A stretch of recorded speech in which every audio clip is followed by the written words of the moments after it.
Are we live? Let me think. Yes. I think so. It says live up in that corner. It does. It also says 0. 0? Which is impossible. Yeah, it's impossible because I know Mark Garney's here somewhere. Though he wrote, I'm going to be turning off Kistery halfway through to listen to you guys tonight. I didn't want to, but I flipped a coin. I don't know which one he didn't want to do. Did he not want to listen to us? Probably. Or did he not want to shut off Kistery? I can't blame him. I don't want to listen to me. I'm tired and I'm cranky. What else is new? I'm usually just cranky. Yeah, you're always cranky. The tired portion is I'm new. never cranky. No, you're smooth as butter. Yep. What do you always say? You're inconsolable. Yes. When you are angry, when you're in a bad mood, dude, there is no stopping you. Like, when Nick gets angry, it's just like, Nick, here's $1 million and a hand job. Like, okay, here's $2 million and a bevy of virgins at your disposal. Like, all right, man, cool. You know, I mean, what do you? Exactly. What do you say to that? You can't say anything to that. All I can say is that I'm waiting for the third person to show up, and then this way we can start this MF, otherwise known as Mooger Fooger. What happened to Jeff and John and all those guys that were and Patty that were watching every episode at the beginning? I don't know. Well, it's just like anything else. It's like a new toy. And then you get sick of the new toy, and then eventually you come back to the new toy. Jeff is in Texas, so he's visiting family. John Byrne, who knows where John Byrne is? I know where John Byrne isn't. He not here on YouTube watching this. He's not here, man. But I will. Oh, we got 3. All right, let's start this now. All right. Cover to Covered is a podcast that features 2 idiots talking about music at length, and occasionally a dog does make an appearance. There will also be special guests from time to time that will show up, and they will be smarter than the hosts. And the hosts will give their opinions. By the way, they are exactly that. Opinions. They are not truths, they are not fallacies, and they do not reflect the views or opinions of their employers or those they employ. So with that, just enjoy the damn show.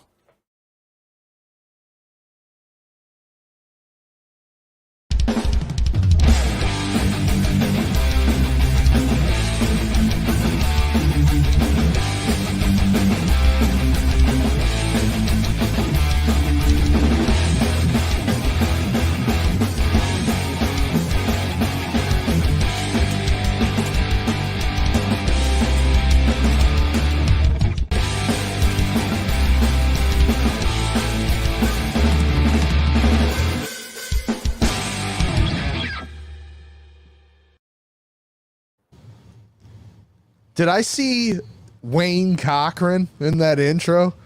It's very possible. The guy with the big white hair? Oh, yeah. He was there. He was there. He was there and accounted for. So. That's a good one. You ever seen live footage of him? He was killer back in the day. You know, that's the only time he had was back in the day. No, he's still alive, actually. Or he was last time I checked. Well, but back in the day was the only time he had a career. Yeah, that's true. You know. So and Roger, of course, knows that like we're on because now he's gone into like hyper mode with the play with me toy thing. But anyway, I digress. Play with Me by Extreme. That's a terrible song. This song sucks for sure. No, it's not. Yes, it is. No, that it's song's not. awful. No, it's not. It's a great tune. Oh, they say Ali Ali Oxenfree in it. That's a terrible song. That's a stupid song. We're an hour and a half ahead of where we need to be for that right now. Don't get my dander up just yet. It's already up. I just spent 3 days with the Yachtly crew. I'm not kidding. Did you tell him that Dreams is terrible? Well, I didn't have to. They, because even when I was with them, I was hanging out and like, Baba was just like, yeah, man, he was definitely, when your friend said it, yeah, he was right. Yeah. He's like stretching. He's stretching. And then Rob's, Sailor's like, Wah! Like, oh, just stop it. Just stop it. I was so glad he agreed with me on that Baba agreed with me. It was 3 to 1. It was definitely yeah, that's right. You're on my side on that one. I'm on your side. Not as violently as you. Not you. Like if it was like a toilet, you would shit in it. Yeah. Actually, if Dreams was a toilet, you would shit on the side of it and leave it behind for somebody else to clean up. Like, that's how much I know you hate that. Me, I would just urinate in the toilet. So. And let's just make sure everybody knows I'm talking about Dreams Van Halen, not Dreams Fleetwood Mac. Or These Dreams by Heart. Or no, both much better songs than Dreams Van Halen. Truth. Or Dream On. Or anything else with Dream. We should do a Dream episode. Songs with Dream. We just went through all of them. Yeah, that's it. We're done. Good episode. Next all right, week. run the outro. Right. Was it time for This Song Sucks? What are we doing? Yes. So, welcome back to the show for those of you, the 4 of you that are watching now. My name is Mike. That is Nick. Nick, what store do you own? Rock City Music Company. And where can we find you? Well, where is it? It's in Livonia, Michigan. So if you're local to us, you can find us at 5 Mile and Farmington Road, right on the corner there. If you're not local, yes, you can go to rockcitymusicco.com, or you can hit any of our social media channels at Rock City Music Co. And I just want to hit and say we have a big brand announcement coming next week. So if you're into gear, keep an eye out. I know what it is.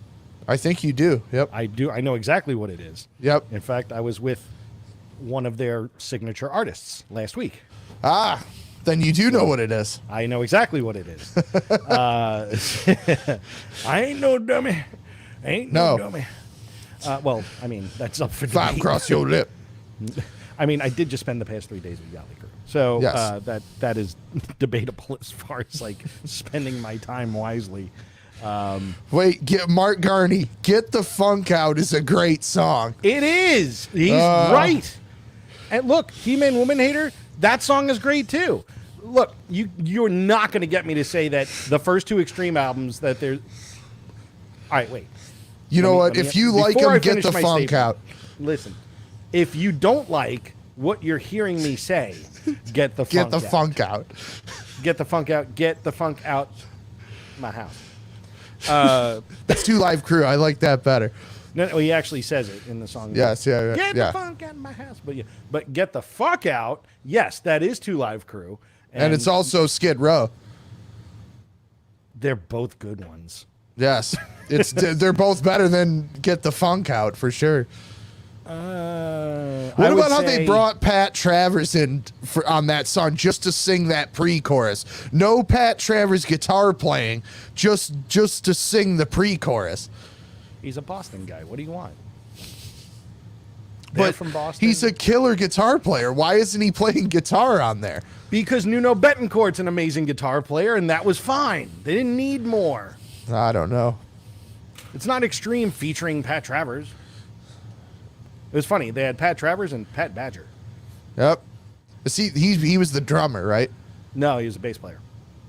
Wasn't it the drummer that went on to like manage Seven Dust and like a bunch of other bands? Yeah. Yep, 100%. Paul Geary. So Paul Geary, that was it. Yeah. So we have mutual friends, and I've met Paul on many occasions. A really nice guy, really great guy. And the way I was introduced to him was as follows. Hey, Mike, I want you to meet Paul Geary. You may remember Paul Geary from his drumming on More Than Words. That's funny. To which Paul just did a side eye. he almost let a rotten apple spoil his fun. Yeah. See? You like the song. You can't say you don't. If you're quoting the whole tune, you know? It's better than Play With Me. Do you wanna? Come on, the guitar playing on that song is fantastic. Oh yeah, it's great. It's great. It's great. So, just ask Nuno; he'll tell you how great it is. Oh, shut up. So, moving on. So this episode, we're going to talk about. It's more like I call it a vinyl buyer's guide, but it's not necessarily a buyer's guide as more as it is an instructional video and what to look for. And when you are looking, especially if you're a newbie to this whole thing, when I was a newbie into collecting, I didn't know what anything meant. Mm-hmm. All right, there's lots of initials and symbols and people doing magic, which are all open to interpretation. Exactly, which is why we're talking about it tonight.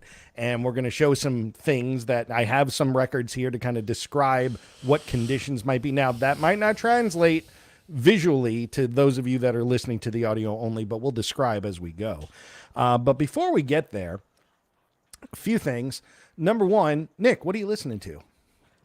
So I talked about it on the show a couple of weeks ago. The Vinyl Me Please version of Jailbreak that came out, Thin Lizzy Jailbreak, came out for their record of the month last month, is just absolutely dynamite. I mean, this is what a record, what a reissue should be. I mean, replicated packaging, all analog cut. It sounds incredible. I can't say enough good things about the sonic quality of it.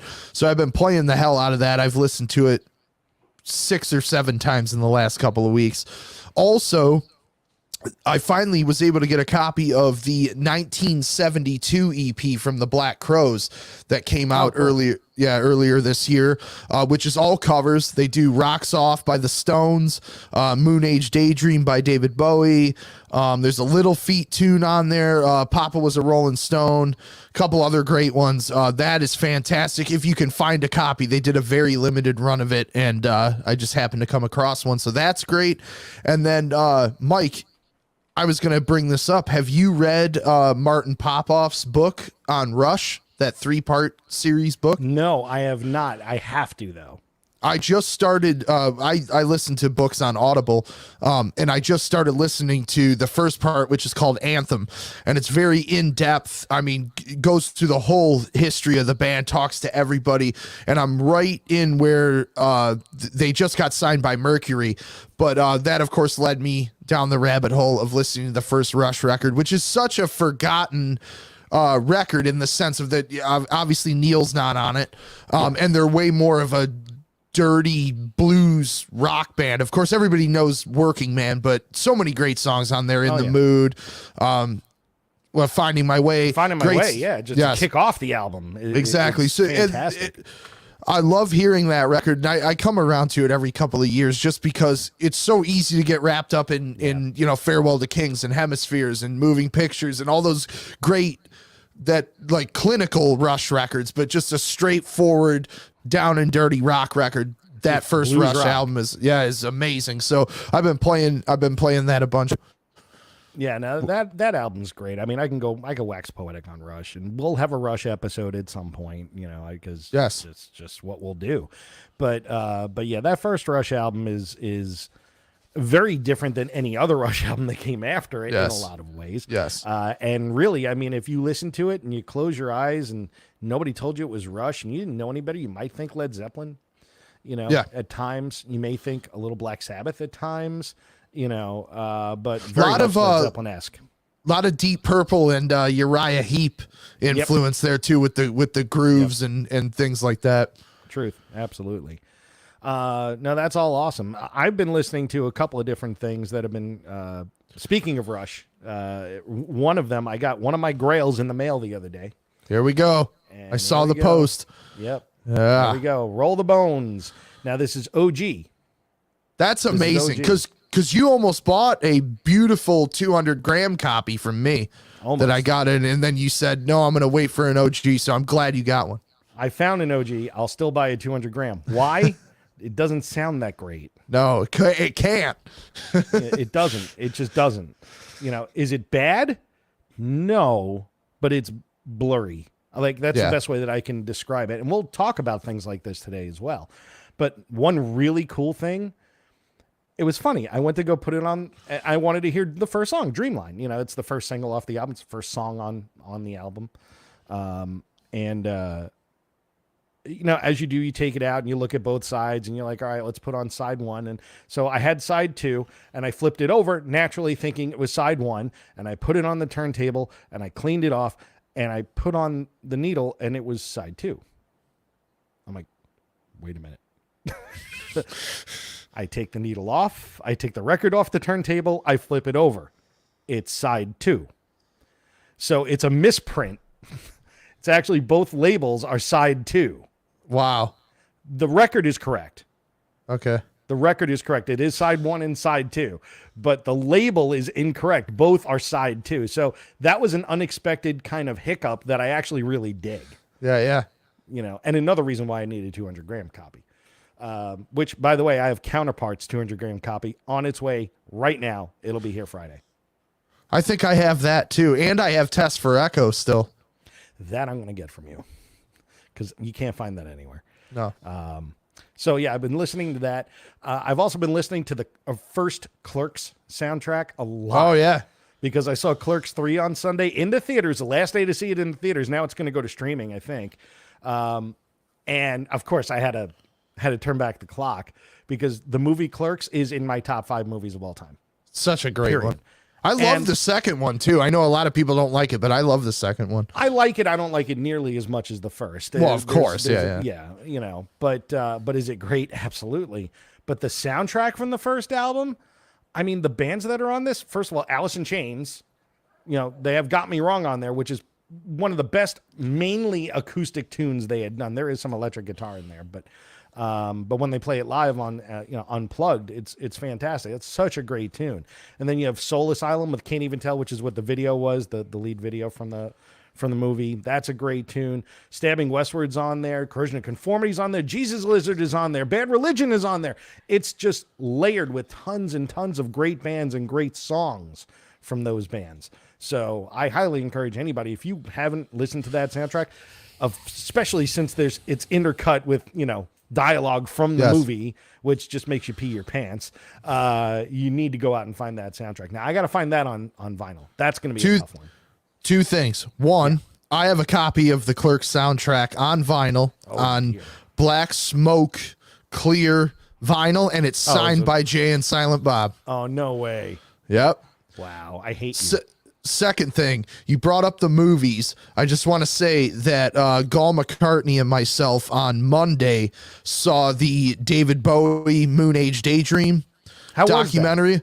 It was amazing because we saw it in IMAX. So that's what they're showing it in for this limited theater engagement. And first off, the sound was incredible. It was so loud. When I left, my ears were ringing, which is you never have that in a movie theater. But so the best parts was I thought like the Zappa documentary that came out a couple years ago. The whole story was told through Bowie's own words. So there's no talking heads. It just is quotes from him, and it really showcased his constant need to move forward, and once he was done with something, he wanted to do something else. And the way it's kind of artsy in the way of, like, I think it's supposed to represent like how it maybe would have been in his mind, a little bit manic and all over the place, but some great footage in there that's all been remastered and restored. Some footage of Bowie playing Heroes at Earl's Court in '78 on the Heroes tour. I mean, that's gotta be killer. Yeah, just chills, man. It was incredible, and it went through his whole career all the way up to the end. So if you're a Bowie fan, it's not to be missed. It is going to be coming out on HBO Max, but if you have a chance to see it in the theater in the IMAX, wow, what a treat. It was awesome. Yeah, I agree with the last part of your statement there for sure. See it in the theater, not because I've seen it, but I would rather see it in the theater. That's something that I missed during COVID. It was great to get back to seeing, I love movies. I have a Dolby Atmos system in my living room. I have a TV that's way too big for my living room. Why? Because I love movies. I love watching movies. But there's something about seeing it in a theater that you just cannot replicate at home. Yes. Even if you have a home theater, you can get close. But there's something about the largesse of the theater and it reverberating through that large space that makes it just envelops you. So that's the real thing. Yeah, get out there. Go to the freaking movie. You have to, because I have to tell you, man, it was like a ghost town in there. It was sad because I remember when even as a kid, movies coming out and there would be hundreds of people. I mean, the theater we went to see it in was like a big AMC theater with 20 or 25 theaters or whatever. And it's Yeah. there was like 14 people in the whole building. It's like, what the hell is going on? And they still do great stuff. Like a few months ago for the 50th anniversary, Gall McCartney and myself saw The Godfather in the Dolby Cinema setup. And again, like you're saying, I mean, films and movies are such great pieces of art, especially when you see something like that. It really makes you appreciate what a great medium it is, and I'd hate to see that go away because everybody wants to sit at home. That's a shame. Stop being lazy. Get the fuck out of your house. Exactly. Cool. All right. So moving on from that, before we get to what's coming out, well, actually, let's do that first. What's coming out this week? Okay, so two things I'm really excited about. Dio at Donington, 83 and 87, two separate releases. Of course, the 83 show is a classic lineup. So you got Jimmy Bain, Vinny Appice, Vivian Campbell, the Dio lineup, touring on Holy Diver, just crushing. These came out on CD like maybe 15 years ago, 12 years ago, something like that. Great show. And then the 87 is the Dream Evil lineup. So that's going to be Vinny Appice, Jimmy Bain, and then I think Craig Goldie on guitar. Separate releases, like I said, and they have lenticular covers, which are limited to 3,000 units for North America. So I'm pretty stoked about those. You can't go wrong with either one, but especially the 83 one. Just a great show and a great lineup. Dio singing at his absolute peak. And there's still some Rainbow and some Sabbath tracks in the set list too. So that's super cool. I'm looking forward to those. Alice in Chains, Dirt, 30-year anniversary edition. Of course, I need an orange copy. You're not getting one from me because guess what? You got guess none. what? Oh, nobody got any because apparently the only way to get the orange vinyl is through Alice in Chains. The only version going to retail, or for at least for independent shops, is black vinyl. No way. Yep. Yes way. Walmart got a red one. They did all those pre-orders all over Amazon and stuff. Yep. It's Alice in Chains. Alrighty. And well, Walmart did a red one from Europe. Yep. There you go. Spray painted orange. I don't know. A lot of people go back and forth between this record and Facelift. You know, I love this album. Them Bones, Rooster, Wood, so many great songs. Angry Share, so many great ones on it. And then keeping with is great, but Dirt is better. Yes, it's definitely sonically better. That's for sure. Yeah. Oh yeah. Sticking with the early 90s grunge theme, also getting a massive reissue in terms of quantity. The STP album Core is coming out on a Run Out Groove edition, which if you're not familiar with Run Out Groove, they do very limited reissues, either albums that are out of print or bringing an album that is in print with some extras. So in the case of Core, that tends to go in and out of print. This is a 4 LP version. It's got B-sides, live tracks, of course, the original album, new mastering. It looks like it's going to be on red vinyl. It was hard to tell from the photo, but it looks like it's going to be red or orange vinyl, sort of going with the cover art. It's only available in brick and mortar stores, and it is a one-time limited pressing. So nice. Once it's gone, it will be gone. And then other releases this week, we got two great reissues from the Kinks, two of their overlooked albums, Muswell Hillbillies and Everybody's a Star, which are both fantastic records. Or I'm sorry, Everybody's in Showbiz. New reissue from Sparks and a new reissue from Miles Davis. So a lot of great stuff coming out this week. Nice. Awesome. Well, with that said, something I'm excited about, and I don't want to spend too much time on it because I'm sure we'll talk about it later on, but I saw what the lineup is for the next RSD Black Friday, the Record Store Day Black Friday. That lineup is out, and there's a lot of great stuff on here. There's also a lot of things I'm like, huh? Yeah, that's welcome to Record Store Day, Mike. Yeah, man. But I mean, like, some of it is just like, really? Like Cheech and Chong, Santa Claus and his old lady 7-inch. People will want it. I guess they do. Like Chief Keef. Yeah, that's out of my wheelhouse. Yeah. But it seems like Fleetwood Mac is putting out an 8 LP vinyl box called the Alternate Collection. So those have all been issued individually for the last couple of years on random record store days, and they sell out very quickly. So what that box set is for all the people that missed out. They're putting them all together. So you get the alternate Rumors, the alternate self-titled Fleetwood Mac, the alternate Tango in the Night, alternate Fleetwood Mac Live, and I think there's one other one. So it's just outtakes and different mixes of the songs from those albums. But I think it's pressed at Palace, so it's going to be a great sounding set. And then let's see, the Monkees, More of the Monkees, green vinyl 55th anniversary mono edition. Yep, interesting. Another Lost Tapes from Motorhead, Volume 3. This time live from Malmo in 2000.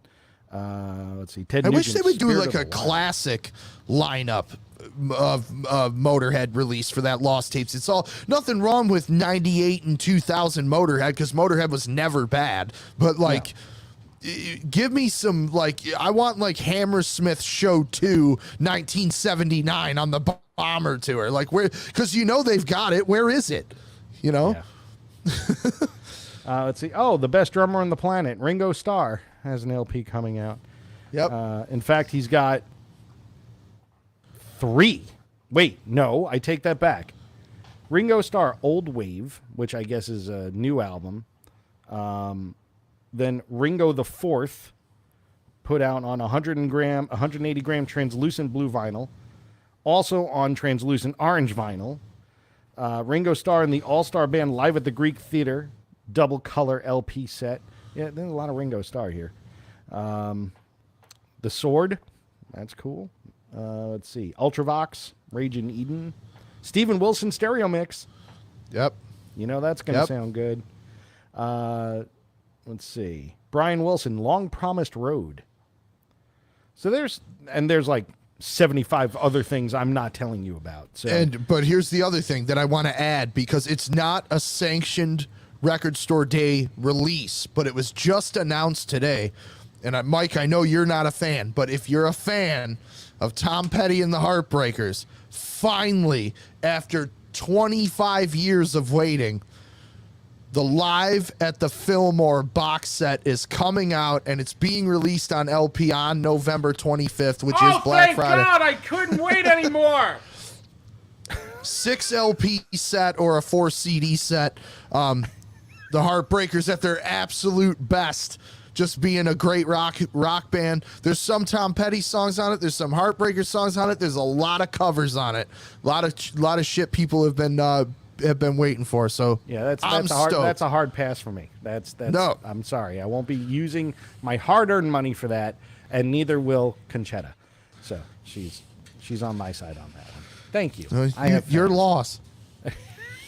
What? Who do you think you are, Bron Daler? Right. Yeah, exactly. He likes Tom Petty. I know that for a fact. Well, he can. Does everybody know that Tom Petty is currently dead? Yes, I really am. That is the one that, like, because I understand you don't like the Grateful Dead or Bruce Springsteen or Bob Dylan, things that I love. I get that, but Tom Petty is a shocker to me. I'm not a fan of Dylan, and he's like new Dylan in my mind. It's I can't get past the voice. And I was never a fan of that. That sort of. I don't know what kind of how like him and Springsteen, like they're a type of rock. I don't know. It's got to have a subgenre name to it. Shit rock? No, that's not it. But is it bad? No. Is it for me? No, it's just not for me. And I don't mean to shit on anybody's parade if you like it, though I have fun doing it. But yeah, right. It's never with, like malice, except with you. Oh, there's a new Ghost album coming out, too. What Ghost is coming out? Impera, a picture disc in a die-cut jacket. Okay, so it's not really a new Ghost album. No, not new, but it's a new release of it, so that's kind of cool. Roger is going to be released from my house at some point. All right, cool. So Yeah, I just wanted to mention that. But something else we need to mention before we get on with the full show is there was big news that came out this week. Tremendous news. Wait, are you referring to the Steely Dan UHQR that I told everybody about 6 weeks ago on this show? All right. Well, first off, that's just really funny because yes, that was announced as coming out, and it's like a new album that cost $150. Yes. When does it end? Well, okay, this is if you're going to splurge on one artist for premium sound quality, this is the one to do it. And Analog Productions is doing it. So it will be the ultimate fucking Steely Dan release. No doubt about it. So 150 a title, count me in. Count me in. From Can't Buy a Thrill new all album. the way through. No, it's not. No. I thought it was. No, they're doing Can't Buy a Thrill all the way through Gaucho, all the classic records. Okay. All right. I thought it was like a new release. I'm like, no. Who cares? Like, why are you going to pay $150 for a new release? No, dude. Remember when I showed that Hendrix UHQR? Yeah. Yeah, it's that series, but they're doing the whole catalog that way. So Asia, Royal Scam, all those great records. I'll buy Asia. And most people will. I noticed that the quantity that they're doing for Asia is higher than the other albums. Big shock on that one, right? Yeah, if that's the case, yeah. No. The big news I'm talking about is out of the Kiss camp. Oh, I know which news you're referring to. This is huge. You're talking about that fantastic off the soundboard release that they just put out, which was no, not at all, and not at all. And by the way, quick review of that. Great energy, shitty sound. No, I disagree. Oh, come on. It sounds like somebody put a magnet near the tape. No, it doesn't sound it that does. bad. Give me a Absolutely. break. Those Metallica releases from the box set sound worse than that. I'm not saying that they don't. No, that Kiss release is awesome. It's terrible. It's It's almost unlistenable. No, it's not. From an audio point dramatic. of view. From an audio point of view, it's terrible.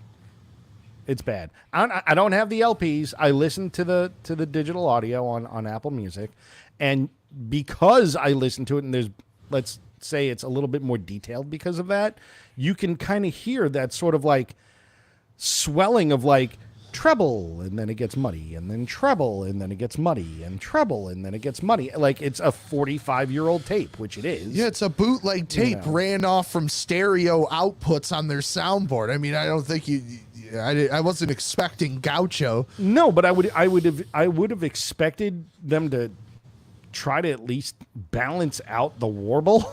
Like it's all right. Now listen, if you want us to fix the warble, it's gonna be $80. Well, all right. I'd pay $80 to have it sound better. No, the big news, really big news, ladies and gentlemen. This has been all over the web.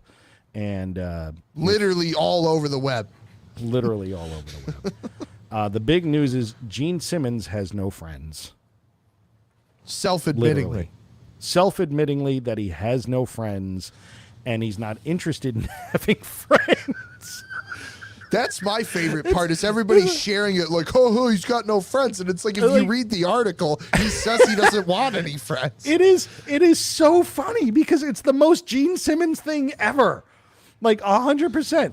As quoting the article, even as I sit here, other than Paul, and we only get together when we do stuff for the band, how do I say this without sounding inhuman? I don't have friends. Yeah, if friends means, gee, I don't know what I'm going to do this afternoon. Hey, you want to come over and hang out? Well, I'm more interested in what I want to do, and I don't want to pretend that I'm interested in what you want to do, because I am not. Oh, it's so fantastic. It is so Gene Simmons. It is so Gene Simmons. I have one thing to say that's more Gene Simmons than that. What, selling coffins on their website? No. One of the times I got to meet Gene, the first time I met him, I was like, oh my God, it's Gene, right? You know, and I got a bunch of Kiss shit signed, and I told him what a huge fan I was, and I did tell him about the store, you know, and I told him what the name of it was, and he was wearing sunglasses. He wasn't in makeup or anything, but he's wearing sunglasses, and his eyebrows came over his glasses, and he goes, That's a clever name. Where did you come up with that? Because he knew. But I'm the surprised next he didn't time, fucking sue you. the next time I saw him, he had all the garb on and everything, and so I'm like, I met him the first time I did all the fan shit. This time I want to talk. I want to talk business with him, right?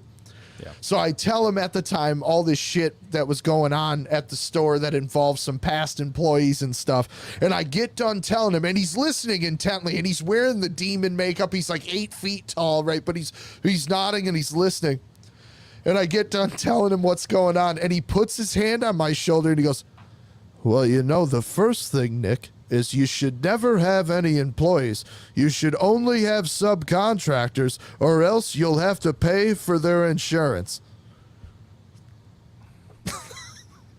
It's so amazing. And I was like, it's the most Gene shit ever.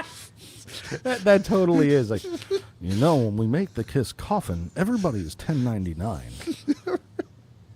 Because I don't want to pay their benefits, Social Security or otherwise. Let them be responsible. Exactly. And then, like, you just expect, like, one of those NBC, like, the more you know, rainbows with the stars shooting, like, in front of him. Yeah, but then he proceeded to just blow my mind, and he was like, no, listen, this is how you need to be. And he gave me fucking fantastic advice that I'm so grateful for, and I'm so glad that I chose to talk about that instead of going, oh, what about Love Gun? Like, instead of saying that shit. So nobody's ever asked them about their music. Nobody ever talks to them about their music. Yeah, Nobody's ever said that they're a fan. No, or that they like this song or that song. So I'm so glad I didn't do that. But I love telling that story because just how he looked at me and in all the demon garb and everything and just saying that, well, first off, you should never have employees. It's so good. Excuse me. Shut up! It's been a while. God, Gene Simmons. No friends. I want to call up Gene Simmons and be his friend. But he doesn't care. He doesn't care if let's three-way call him right now on this show. Yeah, let's just do that. Hello, this is the demon. Please leave a message. This is Gene Simmons Please from leave a Kiss. message. Please leave a message after the screaming. All right, enough about Gene Simmons. He's taken up enough time in our heads rent-free, which he would enjoy because, I saved money. All right, so what we're talking about tonight is we're talking about how to shop for vinyl, essentially. Now, when most of you that are watching and those of you that are listening, you know that we are vinyl nerds. Nick especially. I'm like junior nerd. He's like senior nerd with a PhD in vinyl nerdery. I am going for my master's. So what I wanted to do is, and again, like I said right at the top of the show, when I first got into this, there was a lot of confusion for me as far as grading and what I'm looking for and original press and player copy and like all these terms that people use and like, MoFi and, like what does original master recording mean? And like, these different like 180, 140, 200, all these terms, things like that, remixed versus remastered, VG plus, VG plus. Hello, Ian. I know you're not watching. But yeah, it could be very, very confusing. And what I found is that as I was doing my own individual research, which was basically visiting as many record stores as possible, looking for what it is that I'm looking for, everybody grades things differently, even though they might be the same grade to you, So what we want to talk about is basically the building blocks of what to look for when you're shopping for vinyl. Not necessarily new, because new vinyl is what it is. It's either a reissue or a new album from the artist that just came out. It's one of the two. If you want to search out a new box set, fine. If it's wrapped in plastic, great. Awesome. It's new. You know what you're getting. You're getting everything in it for the most part. When it comes to used vinyl, which is what drives a lot of people to shop and look for deals and do the crate digging and, check out Goodwill and see if they can find Led Zeppelin 4 first pressing behind all the bad 60s, Perry Como albums that somebody donated. That's what drives us. But there's a lot that goes into that because you can have upwards of 200 or 300 releases of an album. Yep. And how do you cut through the noise and figure out exactly what it is you're looking at, right? Because let's start with this, Nick. Right or wrong, most collectors, not all, but most collectors, if they're going after a collection, whether it be the entire catalog from a band or what have you, they're generally looking for original pressings. Yes or no? Yes. Okay. Why are they looking for the original pressings? Because ideally, that's going to be your best sound quality. I mean, it's going to be the best in terms of this is what the artist wanted it to sound like. This was their first vision of it. Yep. 1. 2, it's the most collectible version for sure. Because they're not making any more original Because they're pressings. not making any more. Right, exactly. They may make copies of the original pressing, but they're not making the original pressing anymore. And 3, I think it's for nostalgia's sake as well, because something like you just brought up Led Zeppelin 4. Like Led Zeppelin 4 is readily available. It is not hard to buy Led Zeppelin 4. No, it is, however, hard to buy a UK first press or a Porky Led Zeppelin 4 USA first press. I have it. Those things are hard to do. So it depends on where you want to be. I'm somebody that like which version sounds better. I think the Led Zeppelin remasters, the Pink Floyd remasters, and the Beatles remasters that have been done over the last 10 years sound amazing and are on par with an original press. Now so stop right there. Stop right there. Stop right there. Okay. We're talking about remasters, but what's a remaster? Right. So an adjustment let's is how I like to define that. describe it. Yeah. So when they say that something is remastered, they take the original master tapes and remaster. No. Well, I mean, that is what they do. But what does that mean? That means they take the original stereo 2-track master, which is the mix down from the multi-track tape that was recorded. Take that multi-track tape, gets mixed down to 2 tracks, left and right stereo, onto a reel. They take that reel and then they re-EQ it. Essentially, that's what remastering means. So it just takes it's already there. They're not remixing it. They're not moving the guitar from the left side to the right side or anything like that. They're not making the bass drum louder or lowering the snare. They're not correcting anything from a mix point of view. What they are saying is that we're adding more mid-range or we're adding a little more treble overall Especially to the entire thing. With today's systems, it's like you find for sure that they like to add more low end because people's systems can take it now. Back in the day, if you didn't have a good system, I mean, that's the big deal with the Led Zeppelin 2 cut by Robert Ludwig. It was cut too hot. There was too much low end. It was making people's needles bounce. So now they like to add that low end and sometimes high end and sometimes mid range, like you're saying, because now people's systems can handle that more so than they could in 1971 in the case of Led Zeppelin 4. Yeah, reference equipment 50 years ago is very different than reference equipment now. So, and when we talk about reference equipment, we're talking high-end, super audiophile craziness where it's like, people pay literally, and I am not kidding, $600 for a cable. Yep. You are not $1,000 for $30,000 for a tone arm. I mean, just ridiculous. Yeah, exactly. Like tens of thousands of dollars for what they call a monoblock amp, which is literally one amplifier that amplifies one speaker. Yep, and they'll pay $10,000 for that. All right. There was a guy. There's a guy on YouTube. Funny video if you look it up. A Japanese guy that had his own power pole installed outside that all it did was power his record stuff so he could have clean power. And this dude lives in a 1-bedroom apartment. Like, you can clearly tell he spent all of his money to make sure he has clean power so that when he listens to, Tommy by The Who, it sounds amazing, which I'm envious But oh yeah, so am I. But would I do that? No, No. absolutely not. Because what happens is, and all this will go to that, it's a law of diminishing returns, right? You hear things in a certain way, and as you add better equipment, you hear more and more and more and more and more. And then it hits a level, whether it's a dollar figure or an equipment level figure, where that starts to plane off. And that angle isn't going up quite as violently anymore. Okay? Right. So what's your price for fun? What's your return on investment? That dude There's your wanted line. to, you know, like, Yes. what's the deal? I need an electrical pole with my own discrete line. Like, God knows what that costs in Japan, probably ridiculous amounts of money. But, you know, now he can listen to, you know, Metallica's Black Album clean. Let's hope he's not listening to that. Well, if you're putting in an electrical pole, like a power pole, Yes. you're probably listening To jazz, probably. Yeah, exactly. So anyway, so remastering again, getting back to that, that's just a tweaking of the initial 2-track stereo mix down of those recordings. Okay.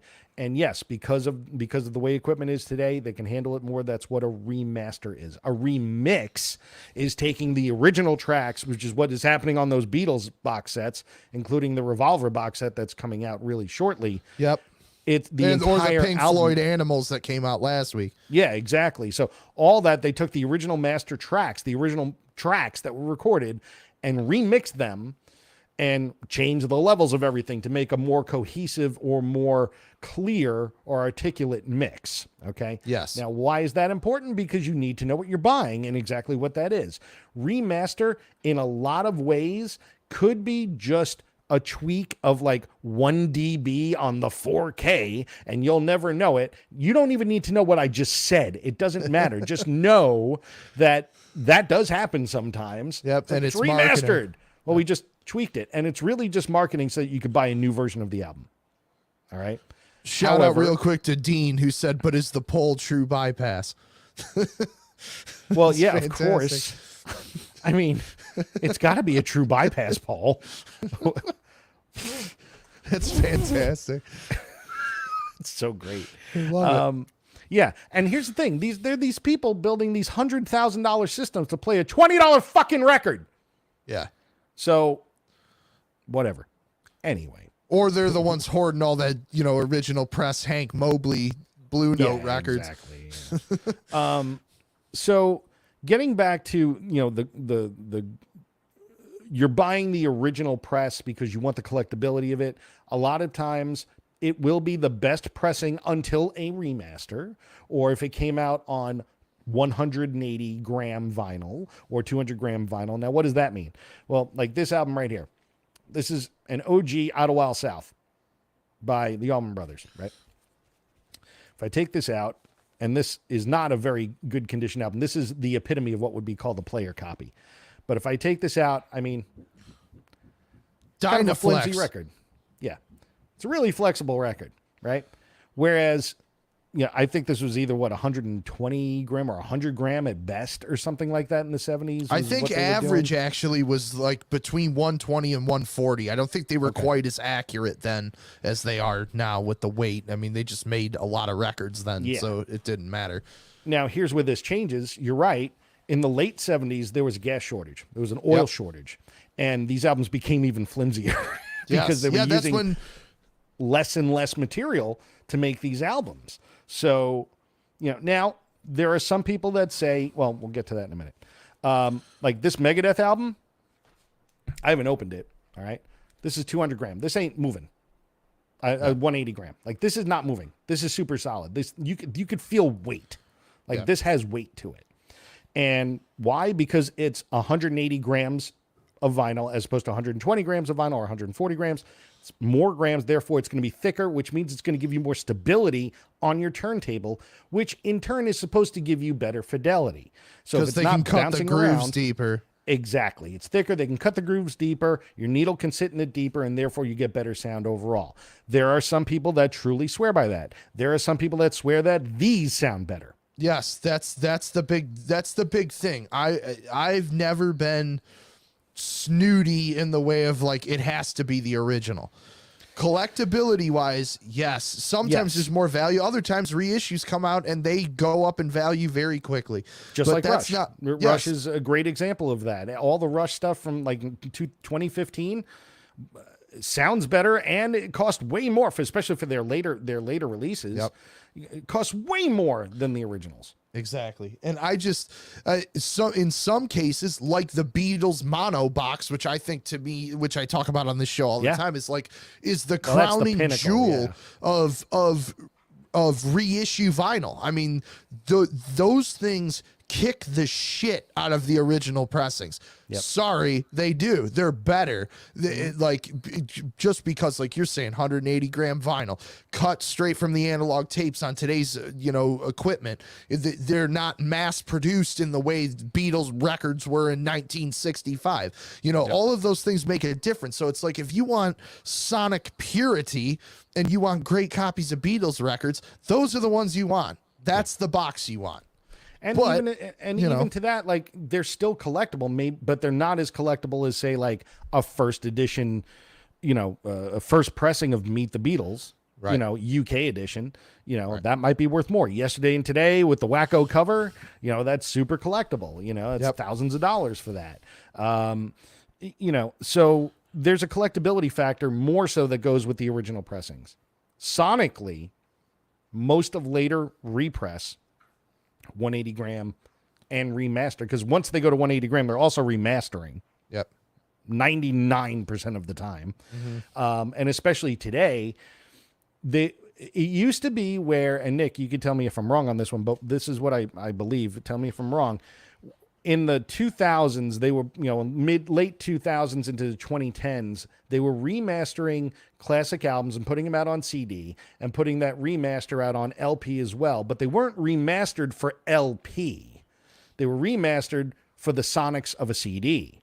Nowadays, they're remastering almost exclusively for vinyl, which is going to give you a better response overall. Would that be a correct statement? That's overall correct. There were some companies that made sure to have separate mixes. Like Rhino did a fantastic job in the late 2000s, when they did all the Sabbath records, all the Deep Purple, all the Police, when they were bringing all those out. That's funny.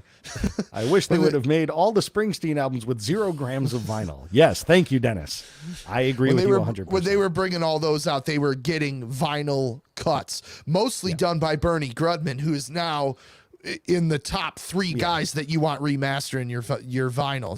It's him, it's Kevin Gray, and it's Chris Bellman. And those guys at the time were cutting for all the big labels as the vinyl renaissance, as it were, began. So I remember being able to get like the first 8 Sabbath records, all the Ozzy Sabbath records, for like $18. And I think there was a digital step in there, but you're using Bernie Grudman mastering, coming from the original tapes, thick gatefold jackets, had all the inserts replicated, though even those copies of those records, now the reissue copies now go for $150, $200, because I have the ones Masters of Reality with 180 gram with the embossed cover, and 'cause that's a big deal. So exactly, these are all things that we look for when we're buying an album. These are things that you need to think about when you're buying an album, especially something that's used vinyl.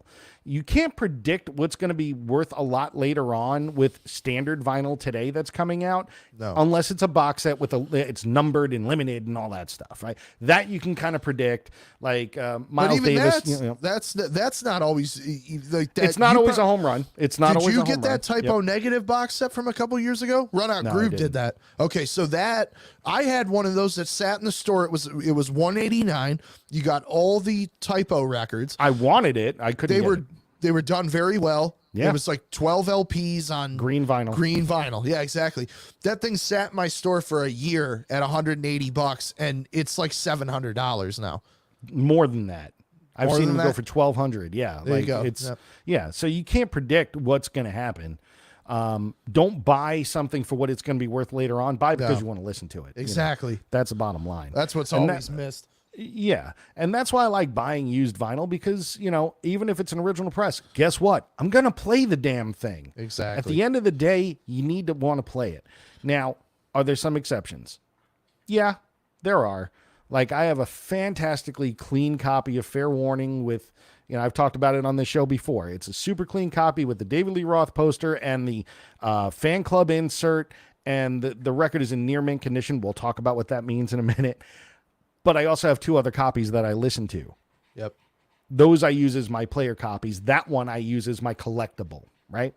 There are some things that I've bought, like this past week. I was on the road for work, and I was in Pittsburgh, and I go into the store called Jerry's Records, which literally has 500,000 records, like, to shop from. Yeah, it's crazy. So you always find something when you go in there. I would hope. Cash only. I'm hoping if he's got 500,000 records, you got to find something in that bitch. But what I did find, I found what did I find? I found an OG copy of Zebra It's Your Move, which is their second album, which nobody cares about, but it's sealed. So I'm not going to open it. Yeah. You know, I paid a whole $10 for that album. There you go.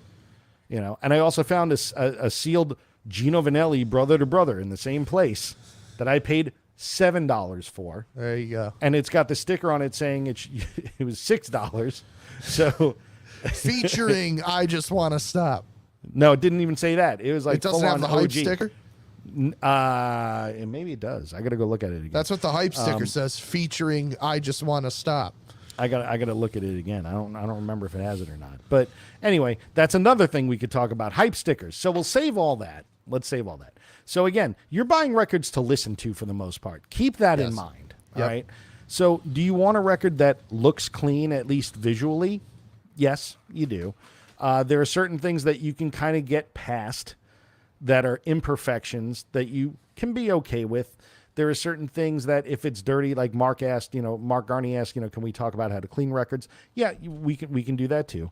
But the thing to remember is that it starts with grading, and every store has their own impression, and even the people within the store have their own impression of what grading is. Now, when we talk about record grading, this is going to take up probably about the next 15 minutes because it's really important.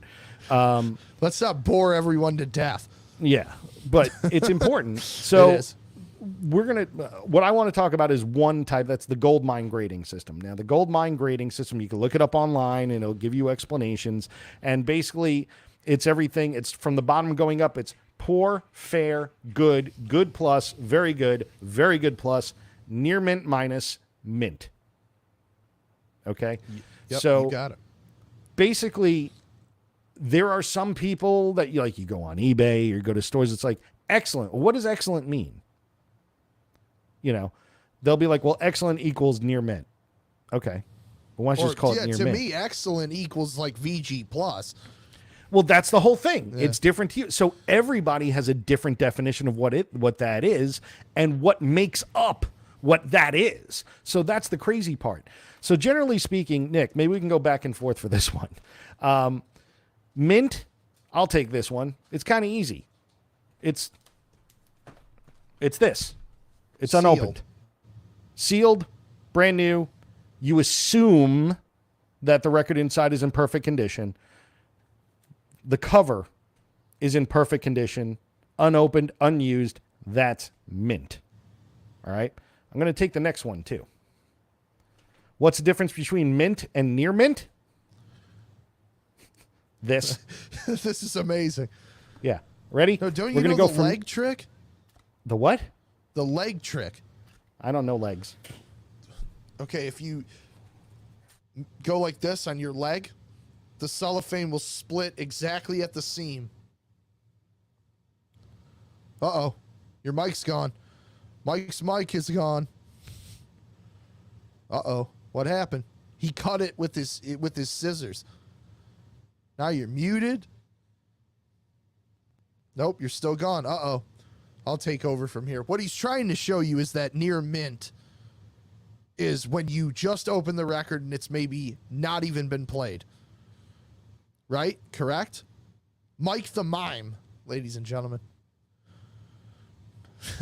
That's basically what he's trying to show, though, is that a near mint record, some collectors will tell you, it might still have the shrink on it. It's been opened, but it's never been played. And usually you can tell that, just based on the vinyl condition or, the mark, if there's marks on it, whatever. But usually near mint, a lot of collectors don't even like to use that, or sellers, they don't like to use that because it's such a fine line between what's mint, what's near mint, and what's VG plus, which I think Mike's going to talk about in a minute if he ever comes back.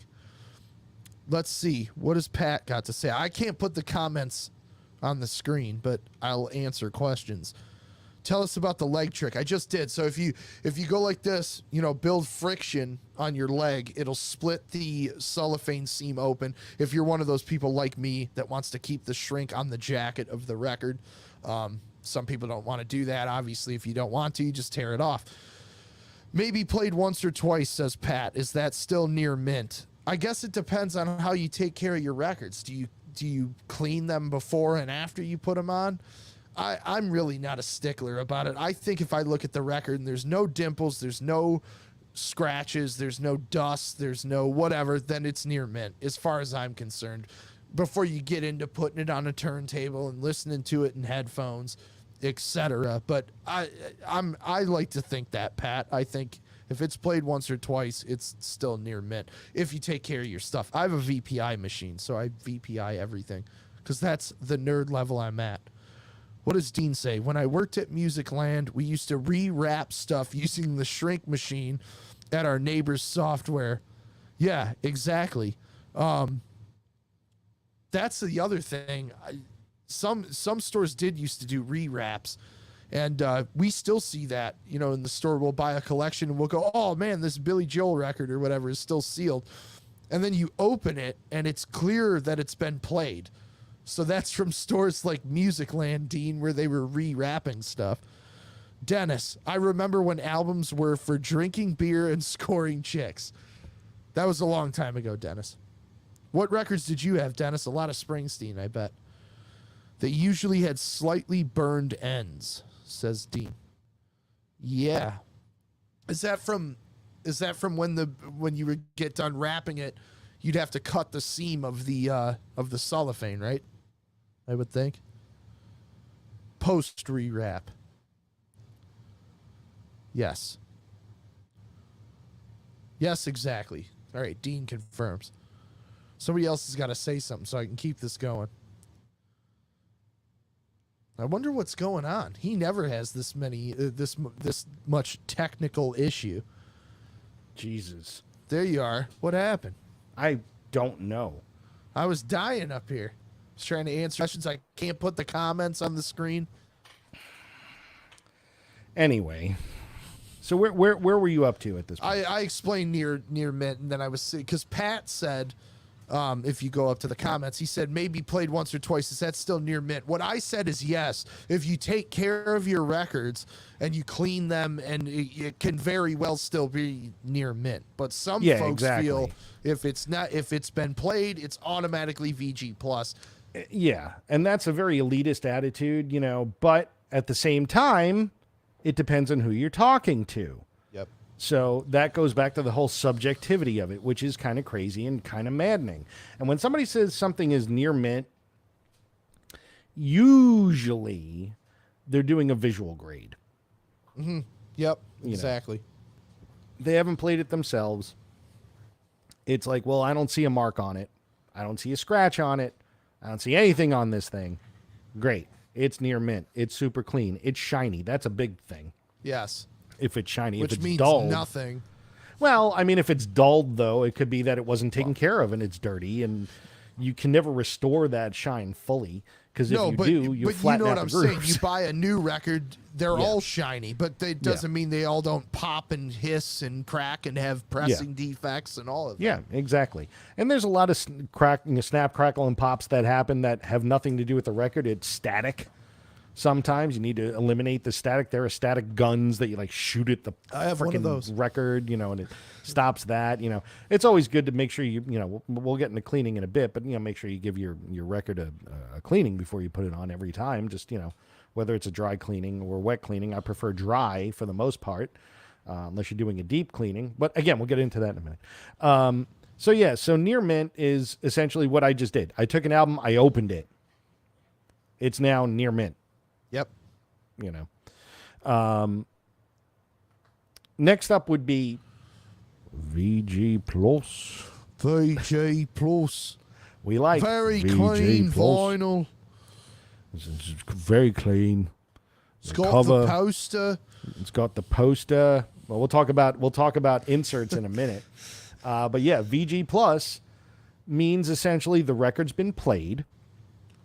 There may be some shelfware, what they call shelfware, which is where you'll find, you know, I don't know if we can visually represent it here, but like on this album, for example, there's, you know, on the bottom, you see it's not one color all the way across. It's been taken on and off or in and out of a shelf repeatedly. So there's a little wear. Then it may have something like a light ring wear. Okay. Most of the time, VG Plus could have as much as a little bit of light ring wear. VG would have more heavy ring wear on the cover. So what that means is ring wear is that, and we've all seen it with records. Record is round. This is square.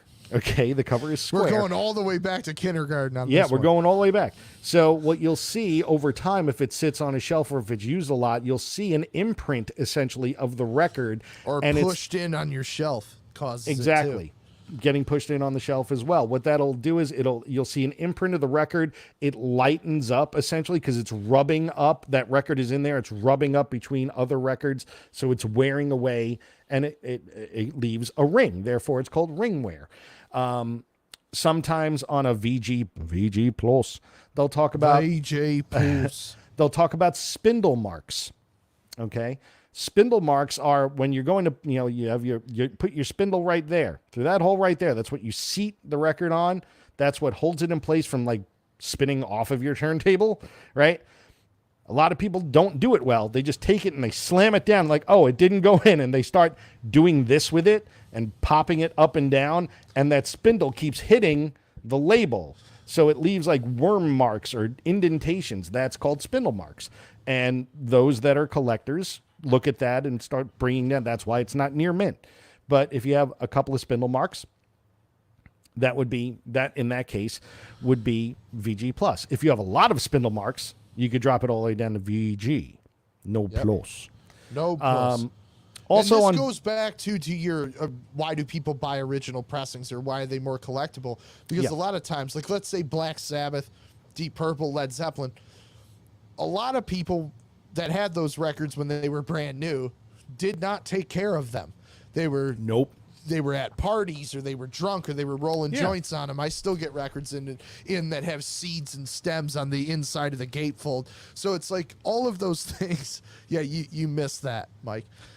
No, I didn't. It's here. It's here and now. We got Monty Python in the house. It was not lost on me. So, yeah, that's another reason why sometimes original pressings go for big money, because if you got a clean one that somebody's taken care of for 50, 60, 70, 80 years, then that's much harder to replicate. Truth. Than having a reissue. And then also back then, everybody was, lent their records to somebody else, so they would write their name on the label. Yes. Right? I mean, how many of those do we have in our collections? Oh, tons. Tons. They're either on the album cover, on the insert, sometimes inside the album cover, like near the edge, on the label itself. Tons of things that'll bring that, reduce the grading of the album. The media itself, the record might just be completely clean. The minute you write your name on it, it drops automatically down to VG plus at best. At best. That depends on how good your signature is. Whatever. If it's nice, then it's VG plus. If it's an autograph of somebody in the band, different story. Yep. Then for VG, did we touch enough on VG plus? I think so. Yeah. For me, I try to buy nothing less than VG plus unless it's something I just can't find. Yep. I usually look for VG plus on the album, VG plus on the cover. I'll go VG plus on the album, VG on the cover, because the cover doesn't mean nearly as much to me. Some people value like, oh no, it's got to be like pristine. Well, good luck. If the album is like 50 years old, good luck. But yeah, I try not to buy anything worse than VG plus because again, that's going to be a certain level. There's an expectation of quality, and it won't really, it shouldn't skip. It shouldn't have clicks and pops. There might be one here or there, maybe. Right. As far as on the album itself, there's something called hairlines that you might see. A hairline is basically, if you really have to hold it up to the light, and it looks like a wavy kind of thing in it. It looks like somebody draped hair over it, and that's what scuffed the record. Hairlines are very, very light. If it's a wavy scuff, it's usually done by the insert, the inner sleeve. They call them sleeve scuffs or inner sleeve scuffs. But none of those have any impact on the playability or the sound of the record. It's a visual part of the grading process.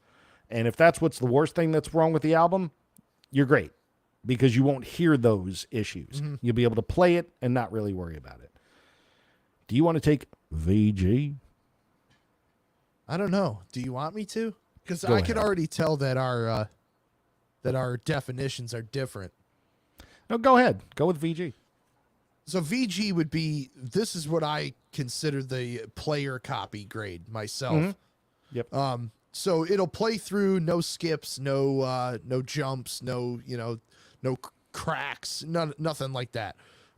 It'll play through without issue, but it's going to be noisy. You might have some, definitely a lot of popping and hissing and all of that. Yeah. But it may be some distortion, but it will play through without jumping. Jacket, a VG jacket is probably going to have heavy ring wear on it, like Mike was pointing out. You might have a seam split on either the top or the spine, or maybe all three. Then you start getting into the next level down. But, like you said, names written on the labels, names written on the jackets, all of that plays a factor in it. I usually reserve this, like you were saying, for rare records or records that you're not going to get a new copy of. So a big one that I always see people buying in always bad shape, even good plus all the way down, as long as it plays through, is that Led Zeppelin 2, like I was describing earlier. But VG, that's a lot of what you see in bins at record stores. So if you got a record like Fleetwood Mac Rumors that everybody's bought in some capacity, and they played it and they loved it, that's probably what you're going to see 7 times out of 10 is a VG copy of that record. Yeah. And then people say, well, this is a strong VG. I mean, there's ways to look at it that way. It's like minimal popping, but there's still some popping. Now, can some of that, to Mark's point, can some of that be remedied? Yes, it's just dirty. But how you clean it is going to determine how much you can actually get out of that. And that's a very difficult process if you haven't done it. Yep. But again, we'll talk more about that later. Now, after VG, like you were talking about, like with the seam splits, blowouts, you can call them blowouts, what have you. When you get into good or good plus, now we're getting into like severe player copy. Yes. These have scratches on them, very noticeable ones. Whereas like a VG, yeah, exactly. VG may have scratches, but they're not what they call feelers, where you can run your finger over it and you could feel the scratch in it as you run it over. G good or G plus, good plus, you'll feel it. You'll probably feel it. They're going to be there. So if you run your finger over it and you can feel the scratch, there's a really good possibility of it skipping. Yep. And if it doesn't skip, there's a 100% chance of it popping. Yes. It's gonna. Most of the time, though, if you can feel it, it's going to cause a problem. It's definitely not good for your needle. That's for sure. No. And you were talking earlier about how different people look at it. Different record collectors think different things about the grading. Yeah. Scotty, who runs our vinyl department at the store, with some assistance from me, but he's been doing it forever. Anything that's less than VG to him, he just calls it's wasted. He doesn't want to put it out. Yeah. It's like if there's marks on it, he doesn't want to sell it. And I understand why. And that's kind of what makes our vinyl selection a little bit different than some other places, is that we don't just put anything out. We put a lot of care and curation into what goes out, because he's a huge stickler about it. There's things that come in and I go, I don't know, we could maybe clean that, and he'll just go, no, we're not taking it. It's too messed up. It's too wasted. And I appreciate that, because I I love the thrill of getting a title that I don't have or haven't seen. You know, I won't buy something that's trash, but if it's got some marks on it or whatever, it'll go into my collection. Somebody like Scotty, he's not buying it unless it's clean. Yeah, you know, and a lot of like the super collectible titles that are out there that are worth like tens of thousands of dollars, there probably aren't good or good plus copies of them anywhere anyway. No. You know, everybody's holding on to those. So, Yes. you know, good or good plus, especially good, those are the ones you'll find in the dollar bin. Yep. The 50-cent bin, because the record's pretty beat up, and so's the cover for that matter. Like this, for instance, this Outer Wild South, if I visually looking at it, and I've played it, it doesn't play with any skips. It actually is fairly okay. I would say it's like a VG or a strong VG. But I mean, look at the back of the cover. Yeah. This is destroyed. This is not what it's supposed to look like. This isn't artistic, right? This would be what would be the next grade that I would consider, and that's fair. All right. Fair is, I don't know why you would buy a fair record. Which Pat just brought up in the comments. Yeah, it would. It would.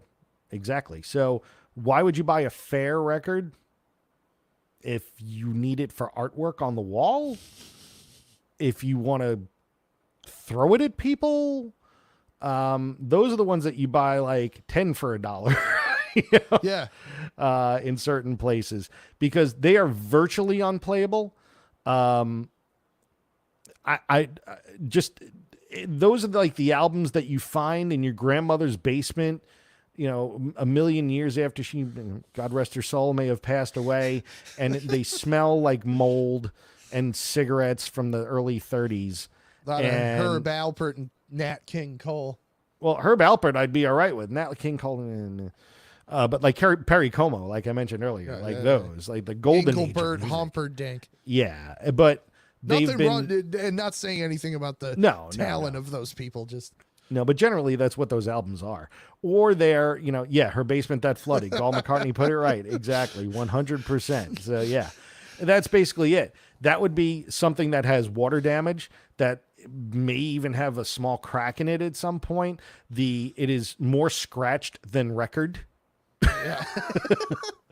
You know, and why would you buy one of those? Again, if you just like it's something you need to have, or something you want to give as a joke, or something you're using as a prop in a music video, or something that you're putting on the wall as art, something like that. Or making that a chip bowl out of, which people do all the time. Making a what bowl? A chip bowl. Oh, I thought you said a shit pole. I'm like, wow, okay. A shit But yeah, bowl, people maybe. do that. People do that. They take those, they melt them down, they make it into a chip bowl. Yes, 100%. So then there's one more grade, and that's poor. This album has one hole in it. Poor albums may have 3 or 4 that don't belong there. Right. You know, they're cracked, they're broken, they're just worthless. 100% worthless. They're completely unplayable. And not only will you injure your needle if you ever put your needle anywhere near a poor album, but you should be punched. Can we touch on Pat's comment real quick? Yeah, and this is a good point. People seem to spend a lot of money on old Blue Note 1500 series jazz albums that are unplayable. Not sure why that is. So, Nick, maybe you could speak to that. Yes. Okay. So a lot of the reason is before they started doing the Tone Poet series and the classic series, those records weren't available in any configuration on LP. Not that sounded good, at least. Not that were cut from the original tape. So the big deal with the old Blue Note stuff that are cut by Rudy Van Gelder, I think is how you say his last name. I'm sorry. RVG. Those original presses that have his initials in those deep groove, thick Blue Note records. They're almost thick like a 78 almost. Those were optimal sound quality. And then once Blue Note started reissuing those records in the 70s, they weren't the same. People claim they didn't sound the same, probably like Mike was saying about the gas shortage, and they were making the vinyl thinner, and it just didn't have that atmospheric thing that Blue Note records are known for, especially RVG. Blue Note records. So that's the big thing. Like I mentioned Hank Mobley earlier, a lot of the underground, not that Hank Mobley's underground, but not your John Coltrane, not your Miles Davis, not your, your Dave Brubeck, not your marquee name jazz people. Yeah. Those records weren't in print. So for a lot of people to get the best sounding version in their mind, they were buying those old Blue Notes. Why they're buying them in bad condition, I'm not sure. I think it was just because they weren't available, and it's better to have a copy than not have any copy at all. Yeah, exactly. I mean, I've done that in my own collection with certain bands. Like, oh wow, I really need a copy. This is the first time I've seen something. It's actually like a good or good plus.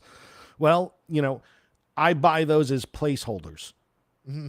Like, just say, all right, I have it, but if I find a better one, I'm adding it to the collection. And generally speaking, in those cases, those are like $5 or $10 records. Yep. In the case of what we're talking about here, they are paying exorbitant prices because they're paying you can't find them $1,800 for Hank Mobley records. It's crazy. It's crazy. So, and it's very few and far between that you find records of that value, especially in jazz. Yep. But it's that sector that'll definitely fit that mold. And again, you don't know if you can find them anywhere else. You don't know how to source them. People don't know where to find them. And, maybe all the good ones are already spoken for. And shout out to the Blue Note Tone Poet and Classic Vinyl series that are making these fantastic albums be accessible again at a reasonable price. They're replicating the jackets. They're using the original master tapes. Yep. They're getting Kevin Gray to do the mastering. That's Don Was at being the president of Blue Note, who's a guy who loves music and wants to make sure these are presented in the best way possible and making them accessible not only to a new generation, but to guys like Pat, who I know is a big jazz guy, and myself and my buddy Jeff Stella, who are huge jazz guys that can't afford original copies of these records. They're saying, here's a new version of this, not remixed, but remastered and replicated as close as they can to the original copy. And I think that's great. You can buy You're Ready for Freddie Hubbard, which is such a legendary jazz record now, and it sounds amazing. You can get it for $22. Before, that record was literally a $2,000 record. Yeah. So thank God for Don Was and for Blue Note and for Kevin Gray. There should be somebody scanning Discogs, which we'll talk about in a second, and seeing what albums are like $2,000 and $3,000 and just repressing them. Like all of them. Yes. And making life good for everybody so they could just enjoy music, all right, so that's pretty much all the grading, everything from poor to mint. All right. And again, there are a couple of other grading systems, and some stores will have their own version of grading systems. We gave you the Goldmine grading system, which is the standard, kind of the gold standard, no pun intended.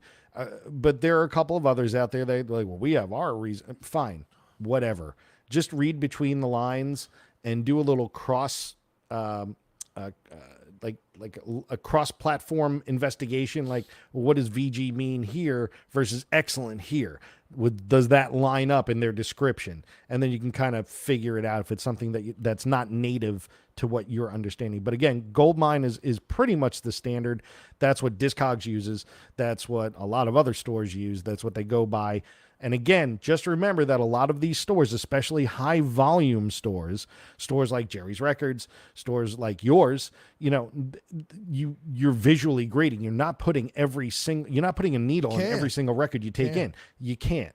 So you have to understand that they're going on visual grading.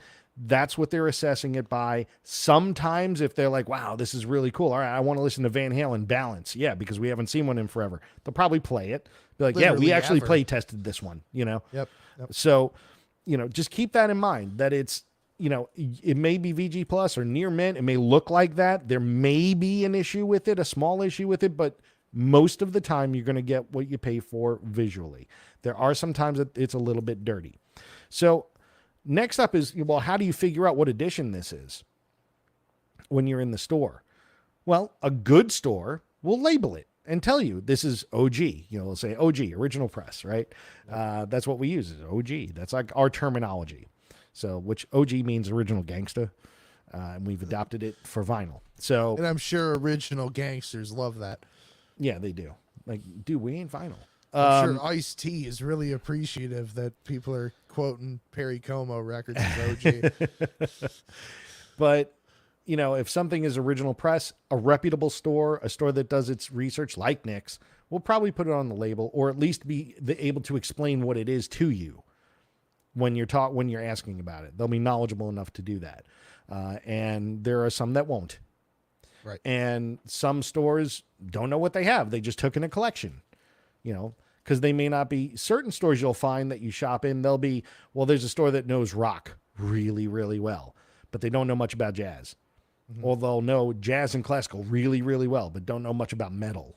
Yep. You know, and in some of those cases, you can find diamonds in the rough. Well, how do you know what you're finding? Well, this is a record. All right. It has tracks and it has something called dead wax. Now, dead wax is on the outside. That's that thin ring on the outside that you put when you start the album, and then it goes right into the first song. Dead wax is also in the center surrounding the label. All right. They call it dead wax because there's no grooves. Nothing is put there. But inside, the one surrounding the label is a matrix. It's called runout. Or the runout matrix. And it's usually letters, numbers, some combination of both, that if you go to, and I'll put up if you go to discogs.com, right? It's right there for you. If you go there and you go in the search bar and you type that matrix into the search bar, it'll tell you what it is. You click on that album and it'll tell you if it's a repress, if it's an original. It'll tell you sometimes the pressing plant it came from. Yes. And you'll also have to read inside the listing to make sure that everything does match up, to know that what you're looking at is exactly what you're searching out. So that is a very, very, very, very helpful tool. It's done kind of in a Wikipedia kind of way where people contribute to that, which is great. It has a database of about 15 million records. So, and it's also a place where, I don't know, Nick, if you do this, but I do it, and a lot of my friends do it. I actually have my entire record collection up there. I've started trying to do it probably 15 times, and then I just get so overwhelmed, and I go, fuck it. I know what I have. Well, because you have 9 billion records, and I don't. Yeah, I have I think I have like 5,500 at this point. I'm over 500. I'm closer to 600 if I'm not at 700. But I forget what I have. Never mind the 45s that I have too. Right. What I do is, and this I encourage everybody to do, even if you have a large collection, maybe not Nick large, that might be a little bit more difficult. Put the whole damn thing in. All right. Yeah. Enter everything in. And then as you buy records, come home, turn on your computer, enter in the information. Yep. And just do it every time. And you just maintain it that way. A big thing that is important to note here, if you have a big record collection, or even if you have a mid-size or a small set, whatever, insurance companies accept a Discogs evaluation on your collection. So I did not know that. That's great. Yes. Most do. Most reputable ones do.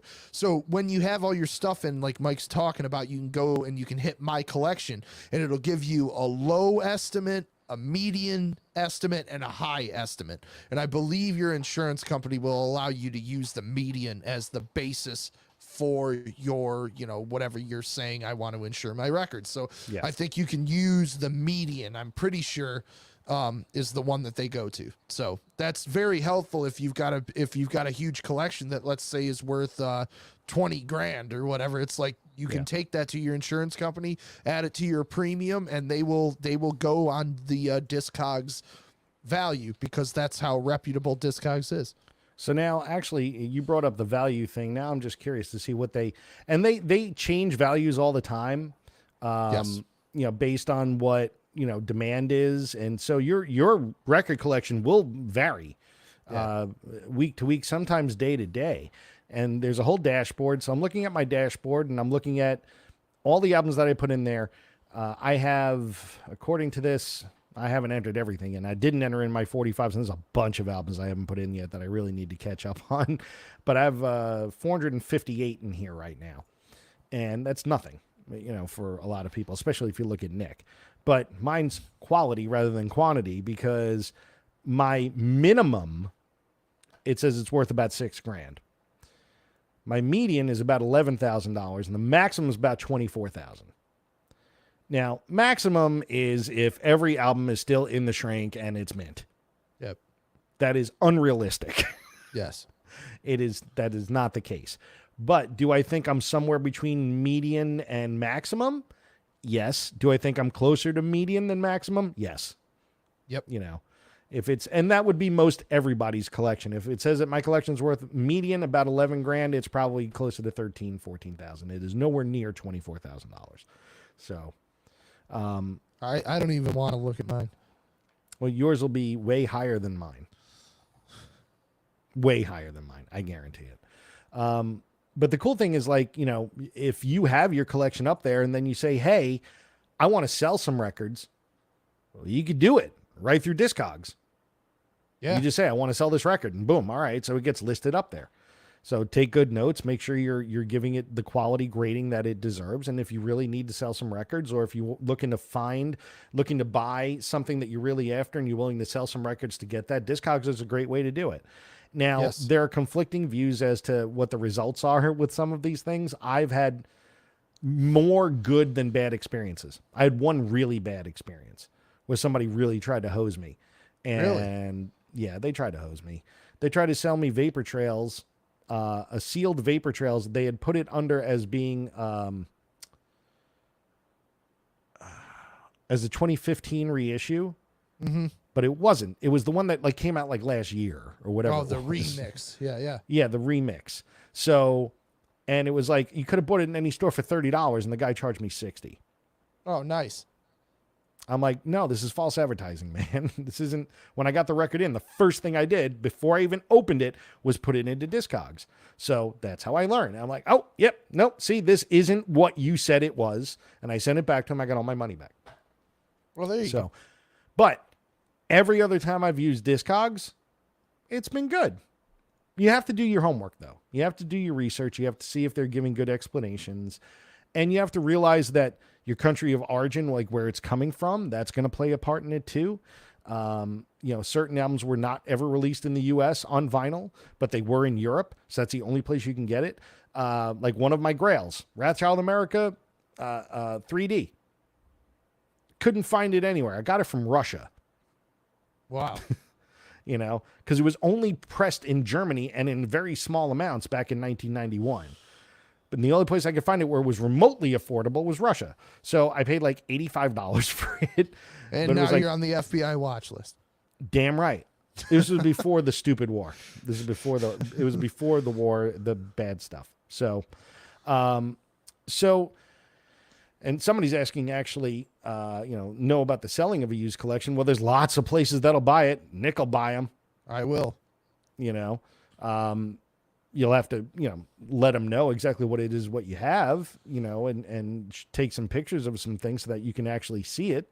And if you're close by to the store, which I know that Conchetta is not, you could drive it on over and he could look at it visually and then give you an offer. Yep. Yeah. That's how we handle it. But yeah, but doing it yourself one at a time, it's hard. Depending on how many records there are, it may take a really long time. So, and you have to really learn what you're doing because you're selling to people like Mike and myself usually. Exactly. And they will smoke you. If you say, "Oh, this is mint," and it shows up and it's in VG condition, you bet your ass you're gonna get a scornful email. Yep. Very much. So, so that's a little bit about Discogs. Now, something else when you're buying records, a lot of times, especially with used vinyl and especially with bands like Kiss, Iron Maiden, lots of those marquee metal bands from back in the day that are still around now, there were inserts, posters, extras, all this other crazy stuff. The more of the original items you have, the more that album is worth, or the more the album will cost you, generally speaking. So, case in point, Kiss the originals. Come on, show it. Oh, here it is. Finally has one. Thank God. I finally have one. Listen, I still want yours. I still want yours. Even though this thing is in really, that one's really clean, good shape. man. Wow. Yeah, it's just got a little tear there. It's not even a tear. It's like a scuff. There's a little scuff over here. But, I mean, the spine is in great condition. It's hard to find. That's speaking. The packaging is so cheap on that that you almost never see them clean. Yeah, this is these albums. It's a triple album, which is basically the first 3 Kiss albums. All right, a little history on this, just so that you understand where we're coming from. Kiss the Originals, the first 3 albums came out by Kiss. They did okay. Kiss Alive came out. They rocketed to stardom. And Neil Bogart, who owned their record label, was like, I'm going to repackage the first 3 albums. It was put it out. Gene. Nah, that was Neil looking to make money. Know? So what he did was put it in like something you'd find in a Trapper Keeper that you had in high school. Just like some sort of school folder, right? So that's where all the albums went in. This stuff is like, I mean, look at this. This is not thick cardboard. It's not protective at all. But, and this is a Japanese print. This is Japanese pressing. So it's pressed by Victor, which makes really good pressings. But the other items that came with this do not differ whether it was Japanese or US. Number 1, Kiss Army sticker. All right. The sticker is mostly in good order, except for the fact, well, it's, 47 years old. Still on the back sheet, though. It's still on the back sheet. It's hanging on by a thread. Don't get me wrong. But it's still there. It's still on the backing sheet. It came with this booklet, which is in really good shape, too. It gives you a little history of Kiss. Now, I don't know who they thought they were marketing to, but the print on this, like my grandmother could read it from Mars. It's like so huge. Just like, well, we want to call it like a 16-page booklet, so let's make the print like this big. That was Gene for sure. What if we had a larger book and we just put more photos in it? Now, here's what you normally don't find in these. Right. These are the cards. They actually have like unpunched card sheet. There's perforations, and everybody cut all these out, put them up in their bedroom, on their mirrors, what have you, yada, yada, yada, yada, yada. So uncut card sheet, that's huge. And then being that it's Japanese press, it actually has all the lyrics in English and Japanese. A separate now that is amazing. That is, I'm envious of that. So, and this is, I mean, it's got extra pictures in there and stuff that you probably never seen before. Wow, that's so awesome. Did you point get that in the auctions group? No. Nope. Ooh. I did not. The point I'm trying to make is with all this is that this is a complete insert album. The only thing the one thing it didn't have, it doesn't matter. It's the Japanese obi that goes on the top, which is a whole different. But that does make a difference in terms of value. It doesn't matter to a lot of people, but it does. You could argue that it's not complete without that. Yeah, but I don't care. Being the Japanese press. Yeah, exactly. But can you find an obi? Yeah. Can somebody reprint one that's fake? Yeah. I'm not selling this, so this is never going anywhere. So for me, I don't care. But some people do. You're right. But the point is that if I didn't know that all those things came in this, I wouldn't know what I was buying. So the thing to know is what comes in the albums that you're looking for. Example, Iron Maiden, Live After Death. I just got an OG of that. Okay. What came in that? There was an order form to buy, other Iron Maiden shit. There was a booklet, a tour booklet that came in that. There were the inners that were printed inner sleeves, gatefold, the whole 9 yards. You got to make sure that whole thing is complete. Kiss was notorious for this. Kiss did this more than anybody else. They basically invented that game. Yeah. So they basically said, all right, we're going to put posters and everything. We're going to put order forms and everything. We're going to put Kiss Army enrollment forms and everything. The Kiss solo albums, those 4 solo albums that came in 1978,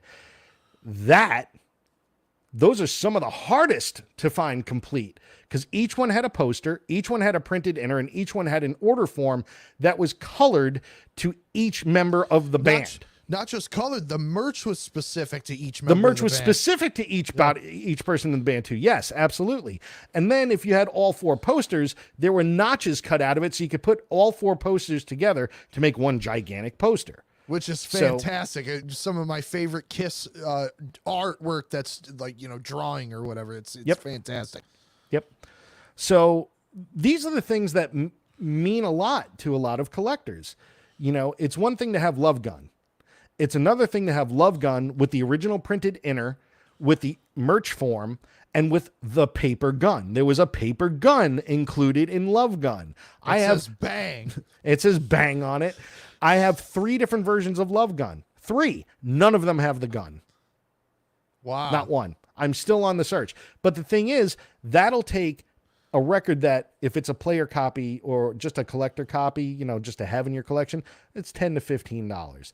If you find it, it's got the original inner and it's a VG Plus record, that's $25. If you have it with the merch insert, well, it might make it $30. If you have it with all of it and the gun, it's $100. Yep. Because it's that hard to find. And that's why you need to know what it is that you're buying. It's really important to know that when you're doing your collection. So now there's a lot of artists that don't do that. Okay. There's a lot that don't. Most don't. But there were a lot in the 70s and 80s that did.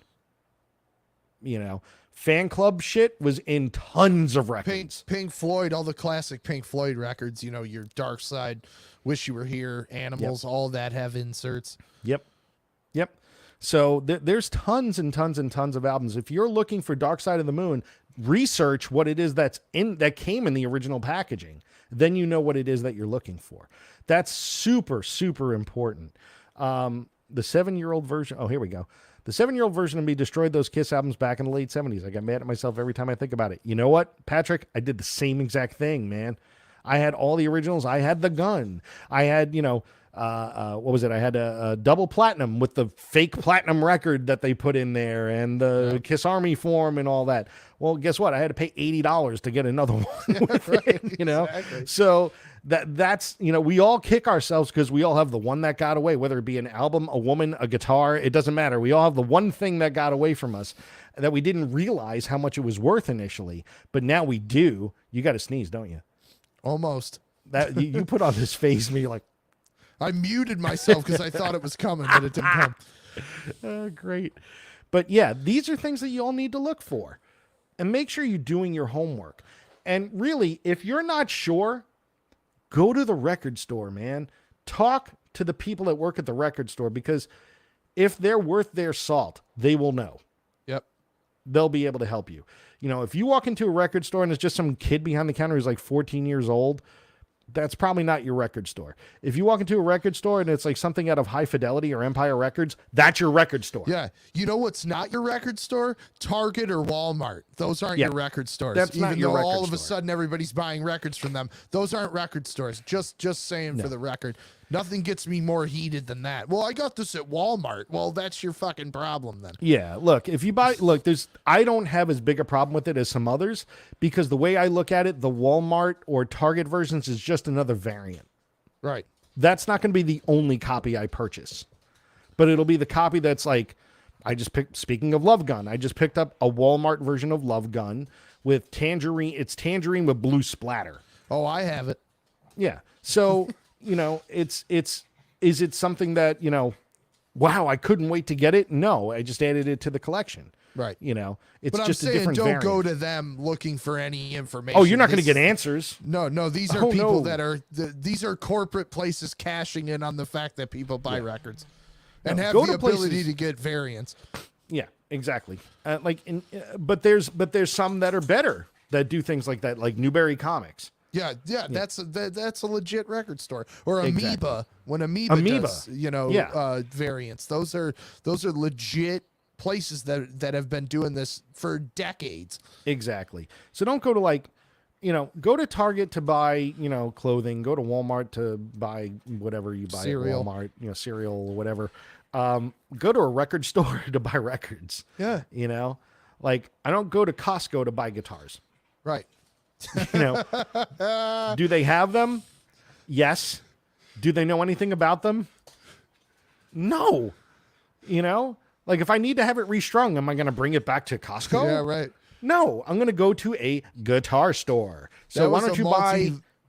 That was a multi-layered thing. I don't think Nobody else is going to get it. But I appreciated that to it. That was great. Yeah. All right, now I don't know who is that. Like when you had to go to Walmart to get Sonic Boom. By Kiss. Remember, it only came out at Walmart. Did it? I thought it was only through the Kiss fan club. No. Well, he's referring to the release itself, the CD.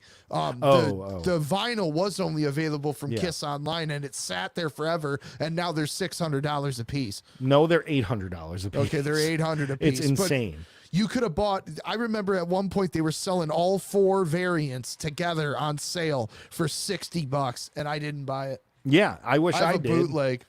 Yeah, so do I. I have a picture disc. Yeah. And thankfully it sounds okay. Yeah. I've played it twice just so I can hear why I never wanted to listen to the album in the first place. Because that album Stand is not, by my side. I'll be next to you. That's some great lyrics, Paul. It's not a very good album. It's not a very good album. Anyway, so what else should we touch on with this? I know we're running long here, but I mean, what else? Like, if you're shopping for albums, I think we touched on a lot of the broad strokes. I mean, which is the most important things. I'm checking condition. I'm looking for the inserts. That's part of the hunt for me. Unless it's something like you said that is just so rare that it hasn't been reissued and it's only available, on a German press because it's from 1992 or 93. It's like, then you got to take what you can get. My big grail that I always tell you about that I'm always looking for is Voodoo Highway by Badlands. And that record came out, I think, in 90 or 91. And that would have never been even... it would have never even been pressed on vinyl in the U.S. No. You're only going to get a European copy of that. And then add on to that just the rarity of it. I mean, I'm pretty sure is a $300 to $400 record. I'm never going to find people that have them. Oh, no, I know people that have them. Yep, I know absolutely you do. Know people that have them as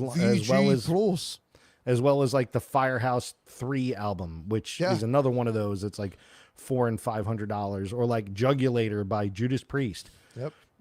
That's another one. That one came out of what, 98 or 99 or something like that. I think it was 97. 97. All right, what was the one that came after that? Annihilator? Demolition. Demolition, yeah. Both of those albums. Jugulator's like going for no less than $500 or $600, and Demolition is like $300 to $400. And the thing is, Judas Priest basically disavows both of those records because Ripper Owens was the singer on them. Yep. But there also weren't a lot of pressings. Records. No, they weren't. But there's just not a lot of pressings of those albums in the first place, because you got to think all those albums from 91 to 2007, right? Let's go there. Because in 2008 is when it started to kind of come back a little bit. It was CDs. That was it. Yep. That was all that was pressed in the U.S. But in Europe, they were pressed in smaller quantities, because you got to think parts of Europe are still in the dark ages, it seems, as far as technology, or they actually had record plants that stayed open. That and they were ones that were still buying new Judas Priest records. Yep. I mean, that still mattered to the people in Europe instead of the people here that were, fired up about Hanson or whatever when the new Judas Priest came out. And a lot of the best pressing plants are in Europe, like in France and Germany and Czech Republic. You find really good pressing plants. Here, they're starting to open again, which is nice. But they're backlogged to high heaven. Yeah, but I think in the next couple of years, that's going to solve itself. I mean, obviously, you had Jack open Third Man here in Detroit, and then you got Vinyl Me Please is opening their own, Mo-Fi's opening their own, Fat Possum's opening their own. So before you know it, I think that's going to free itself up, and hopefully the market sustains. Well, hopefully the market sustains and maybe, grows, and therefore the prices come down a little bit, which would be nice, but from a collector's point of view. But the thing is, this is just what we're dealing with. So, and then you have to also ask yourself, do I want the original, or do I just want to listen to the fucking thing? And if there's a repress and an original, and the original is going to cost you $200 and the repress will cost you $30, and you just want to listen to the damn album, buy the repress. It'll probably sound better. Yes. That's what I was saying. That's what I got to a point where I'm just like, I want clean Led Zeppelin records. Yeah. That's what's important to me. I love Led Zeppelin. I want to hear good sonic fidelity Led Zeppelin. So I'm going to buy the $25 reissue that was overseen by Jimmy Page and sounds fucking great. And yeah, it probably has a digital step in it, but it sounds awesome. And I still have original pressing Led Zeppelin records because I've had them for a very long time. But they're actually hand-me-downs from my uncle. But like, to me, there's nothing wrong with buying a new copy of Houses of the Holy. You'll meet people that have their nose up about, oh, well, if you don't have the original, then you don't have it. It's like, that's bullshit. At the end of the day, it's about listening to music and enjoying it and experiencing the, the packaging and, dropping the needle on it. To me, as long as it sounds good, that's the most important thing. As long as it's sourced from the right place and it's authorized by the artist, 8 times out of 10, you're going to get a great sounding product. Now, there's some that don't sound good, but the Kiss reissues, the Zeppelin reissues, the Floyd reissues, the Sabbath reissues, the Springsteen reissues, they all sound great. So you can't go wrong, and you'll save some money. And like Pat was talking about earlier with the jazz stuff, if you're a jazz guy, you want a great copy of Love Supreme, buy the one that's in the record bins right now. It sounds fucking great. There's nothing wrong with it, and you don't need to spend $1,200 on an original. There is one asterisk. Yes. One. And that is when you are buying those albums that you think is a repress and you're new to this game, you may wind up with a counterfeit or bootleg version of that album. Mm-hmm. There are stores that will sell them and not tell you that it is a bootleg or a counterfeit. Now, what do I mean by that? It means that they took the CD, somebody took the CD and pressed albums off it. Yep. Okay. And they're cashing in. One great example is, again, Kiss. So, Nick, I purchased Kiss Unplugged from Nick. Really hard to get. All right. I got an OG version of it. Thank you again. It's great. That album's worth $120 some odd dollars, somewhere in that neighborhood, $125, $150, $200, depending on where you're looking. I was in a store the other day and they had 3 copies of it sealed on colored vinyl. And I don't know if that album ever came out on colored vinyl. They did one run. But these were not it. Yes.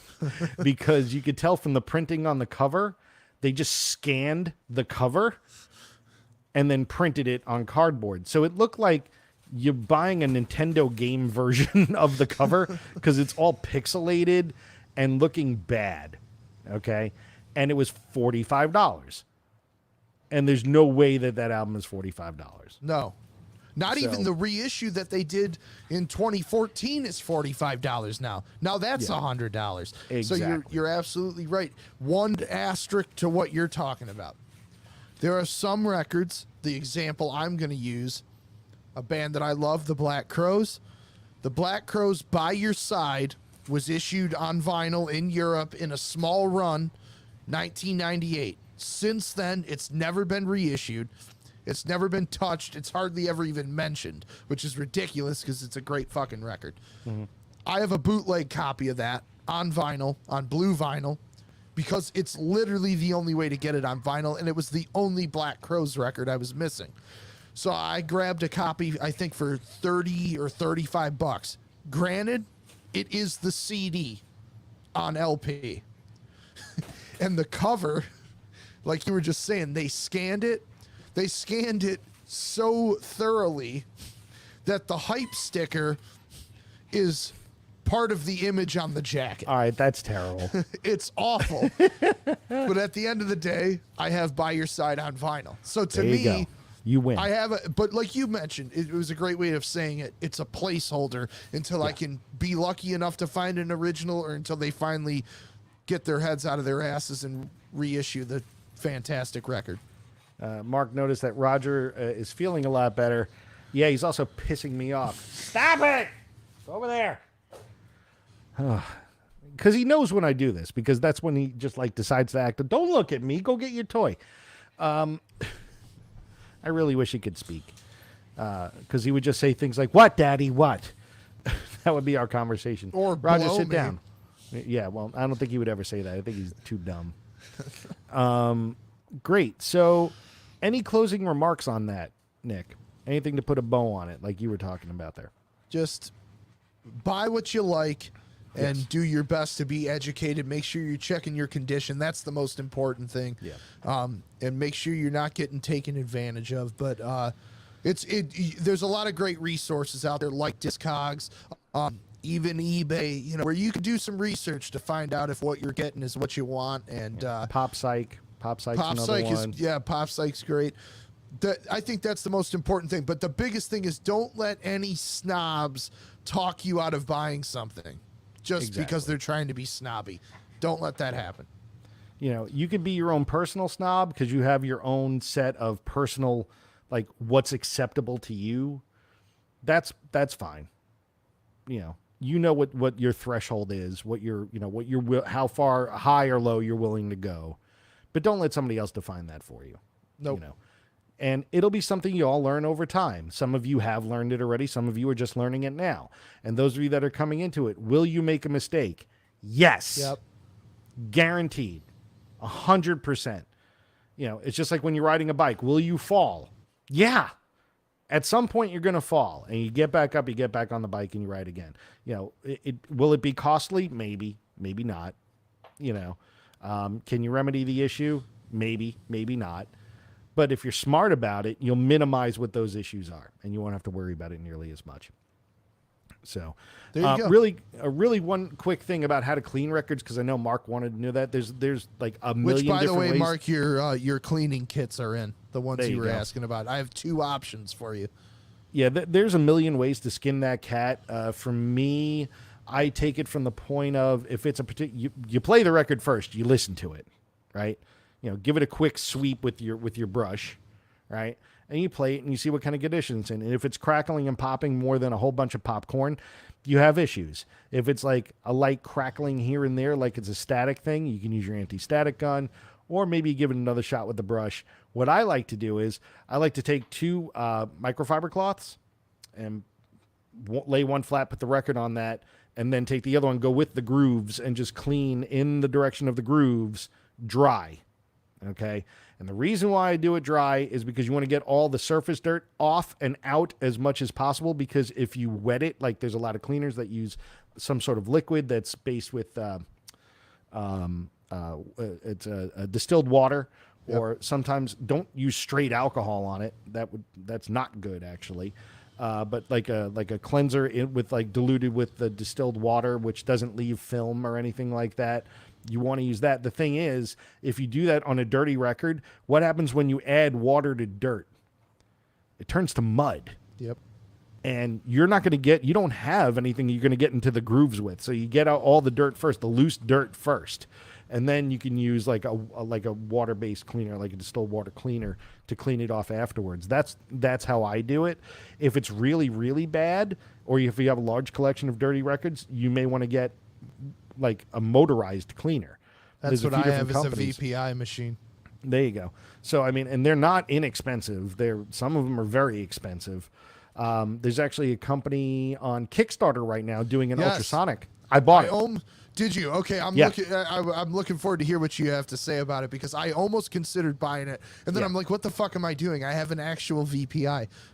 Well, I figure for $149, to get an ultrasonic cleaner that's automatic, it does it in 5 to 10 minutes and cleans the record.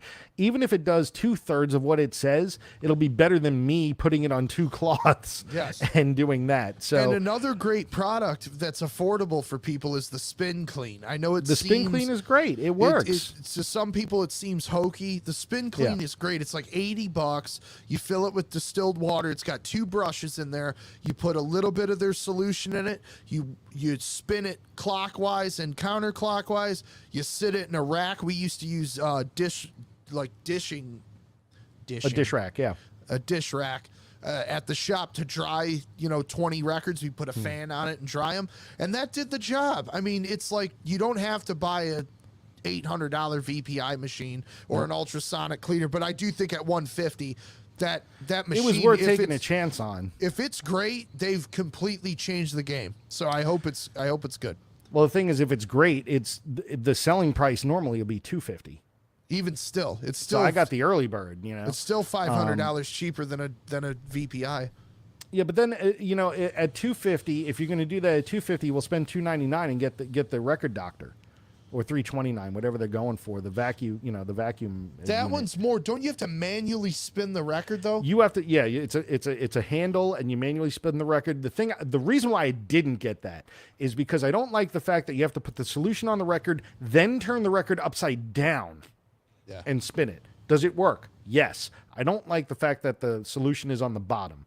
Now, Project makes a great one that's automatic. Everything's automatic. There's a $500 and an $800 one. And the $500 one is good enough for anything that I'll ever need. I didn't buy it. I'm seeing if this ultrasonic works. And if it doesn't, I'm going to get the Project one. But that's where it automatically turns it, and you hit the reverse button, it'll turn it back. It's got an arm that you put over the top. That's the vacuum. Vacuums it all up. You put all the water on all the solution on the top of it. Spread it out with a brush. That's how the VPI is. Exactly. Same concept. It's loud as all get out.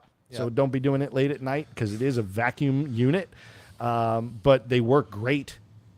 They work great. I mean, they'll get 90% of everything out. Those are the ultimate. If you have the budget, the vacuum cleaner is the way to Absolutely. Way to be.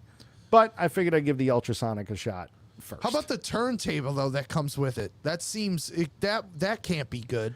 It doesn't come with it. It's a separate purchase. Yeah, but it's like, isn't it $250 for both right now for the early bird? It was something like that, like $289 for both. How could I feel like and it's got speakers built into it. But I mean, if you're a hobbyist, and you're just looking for, if you're a hobbyist, you're probably not buying an ultrasonic cleaner. Yeah, I agree. That's why I didn't even think about it. I didn't even think about that record. It seems like they're hitting their market and then missing their market, in my opinion. But yeah, I didn't understand that, to be honest with you. But I figured, if they're in development, if you're making one item, you could probably make two items and make them cheaper for both. And because I don't know. Either way, I'm still waiting to see. That'll come in maybe December. Maybe I don't believe anything Kickstarter coming when they say it's going to come, because they always say it's going to be December 2022, and it comes like 14 months later. Yeah, it's so like November 2024. Yeah, exactly. Anyway, what were you you were texting? Oh wow, look at you, Jesus, jerk! I hate you. Just read your text.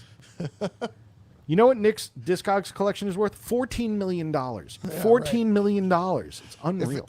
If it was, I wouldn't be sitting here. No, actually, no, you'd that's still not keep true. the damn catalog. You'd rather keep the records than sell them. That's true.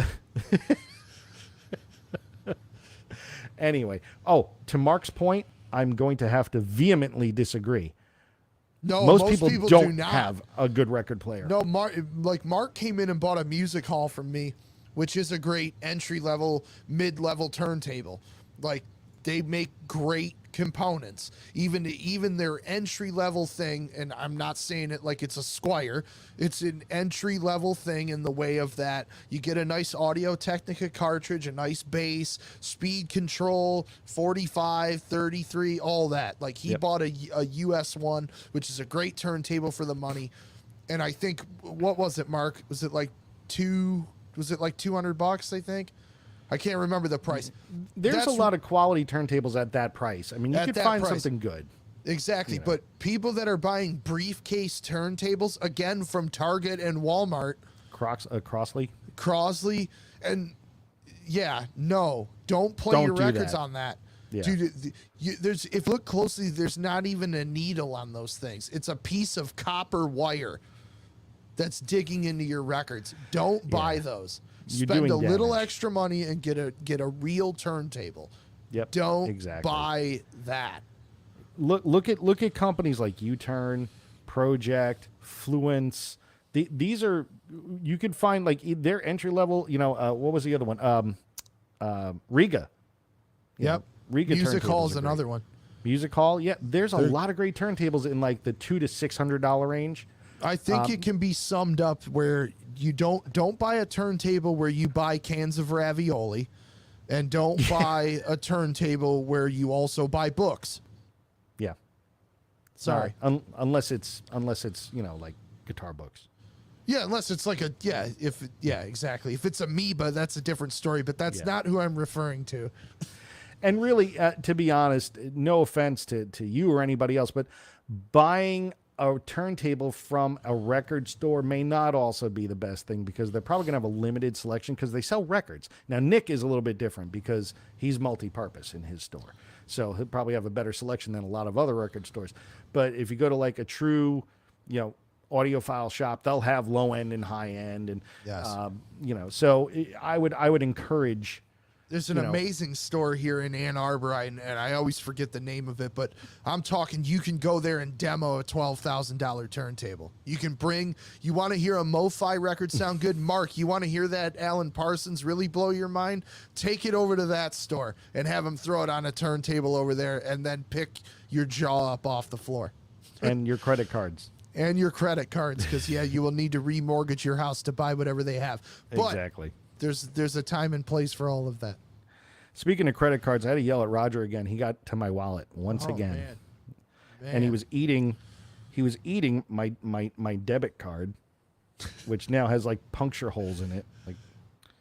Like I'm gonna have to get a new card. You're such an asshole. Like this is my strip now. It's all dick. I love my dog. All right. So that's it for the vinyl buyer's guide, whatever you want to call it, information personified. This is the only time you'll probably not hear Nick and I argue. Yeah, we're pretty on the same page on this one. Yeah. So, but now we are going to argue, because we're coming up to our last two segments, and then we're going to go. By the way, if you like this episode and this is your first time here, hit like, hit subscribe. We hit 50 subscribers. All right. That's a metric. When we hit 100, we'll do a giveaway. So tell all your friends. 50 people tell one person. To do a giveaway. Damn right. I'm not doing a giveaway till we hit triple digits. No way. And also a reminder, next week we're going to have, it's going to be our power pop band roundup, and we're going to have the band Fuzzbubble on with us. And they are awesome, and they're reuniting to do some shows, opening up for Last in Line and Zebra in Long Island. And it's going to be pretty awesome as they pay tribute to their bass player who lost his life about a year or so ago. So that's going to be a great episode. But for now, we need to talk about Discovered, and This Song Sucks. So I have a cover. You want to hear what my cover is? Yeah, you go first this time. Okay. I'm going to go first. Radiohead.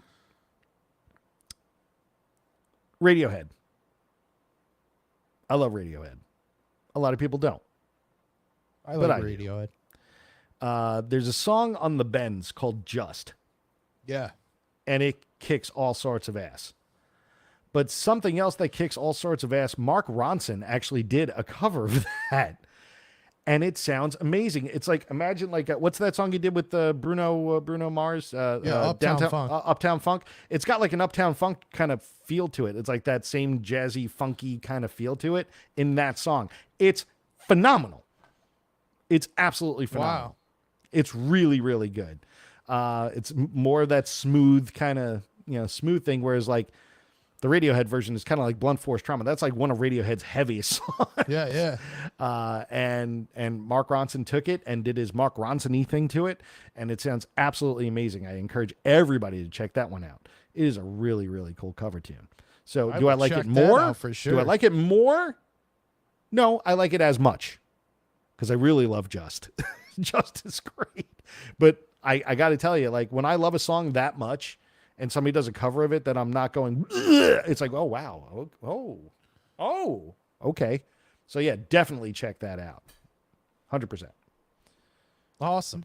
Nick. This came up on Shuffle the other day when I was driving, and I forgot about it, about what a great cover it is.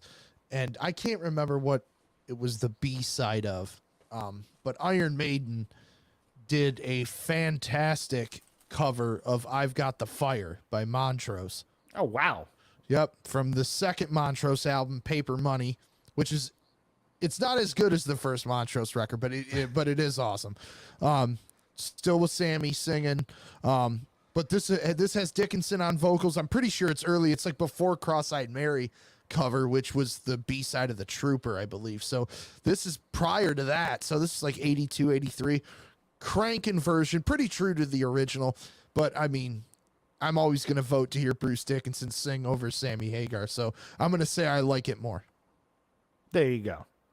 But look it up. It's a great cover. And the Montrose song is fucking awesome too, if you're not familiar. Well, Montrose is pretty badass. For next week, it's actually a Montrose song that I'm picking as a cover as well, but by a completely different band. So, but anyway, so we've done Discovered. You know what that means. I do know what that means. It is time. It is time for This Song Sucks.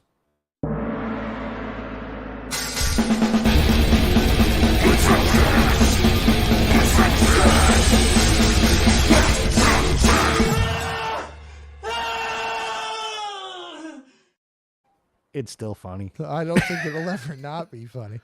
One more time.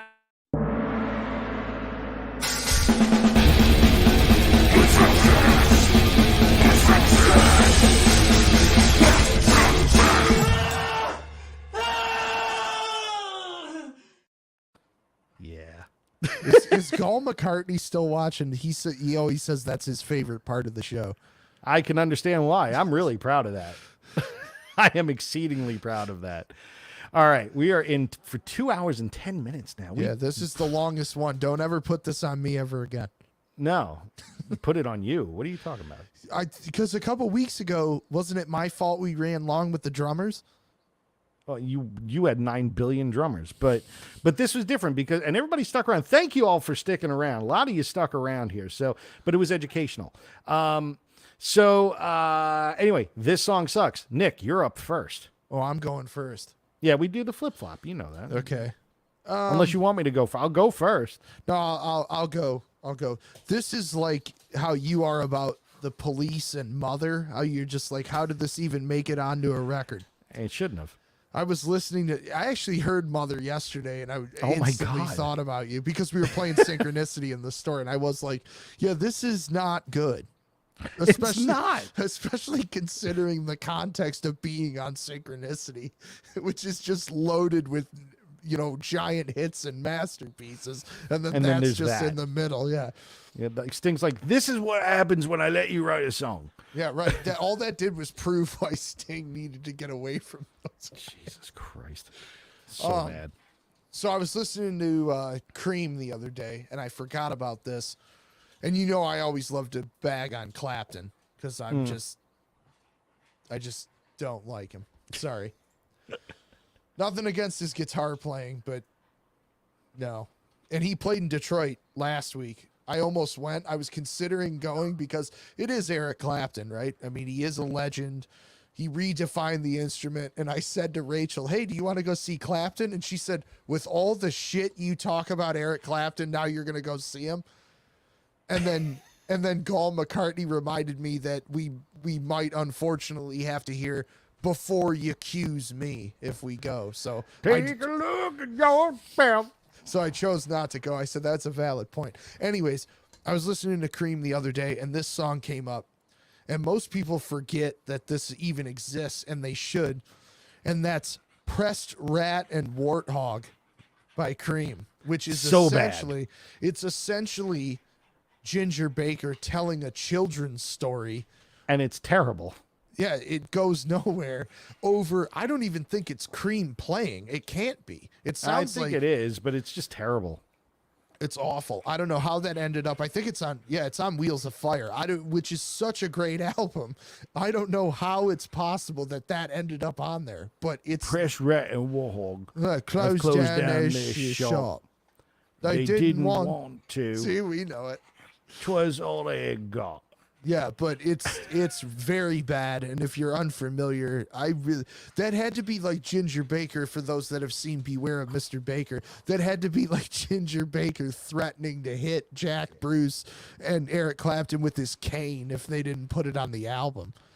I mean, the next two lines of this song, I'm looking at the lyrics because I didn't remember all of them, but like selling atonal apples, amplified heat, and Press Rat's collection of dog legs and feet. What the fuck? Yeah, it's awful. It's not good. And I agree with you 1,000,000,000% on that. Because the minute you said Cream, I'm like, if he doesn't say Pressed Rat and Warthog, because it's hard to argue with most of the catalog by Cream. Yeah. Yeah, most of it's really, really That's Clapton's finest moment. yeah. for sure. Well, I mean, And Derek and the Dominoes. So it's a tie. Actually, Blind Faith stuff is really good. It's certainly not Like, pretending. Anything from 67 to like 72. Yeah. That's that 5-year period. Well, I it guess was you like can go genius, back. genius. If you're going to genius. give them that, go back to 65 and give them the Blues Breakers. Nah, I won't. I think you should. But I after that, like I said, it's definitely not pretending or Forever Man, or it's in the way that you use it. I like that one. I don't care what you say. Oh, come on. That Just song is stop it. absolute trash. I still like it. I still like it. I like The Color of Money. It's a great movie, and that was a song for me. I like it. Become that it does.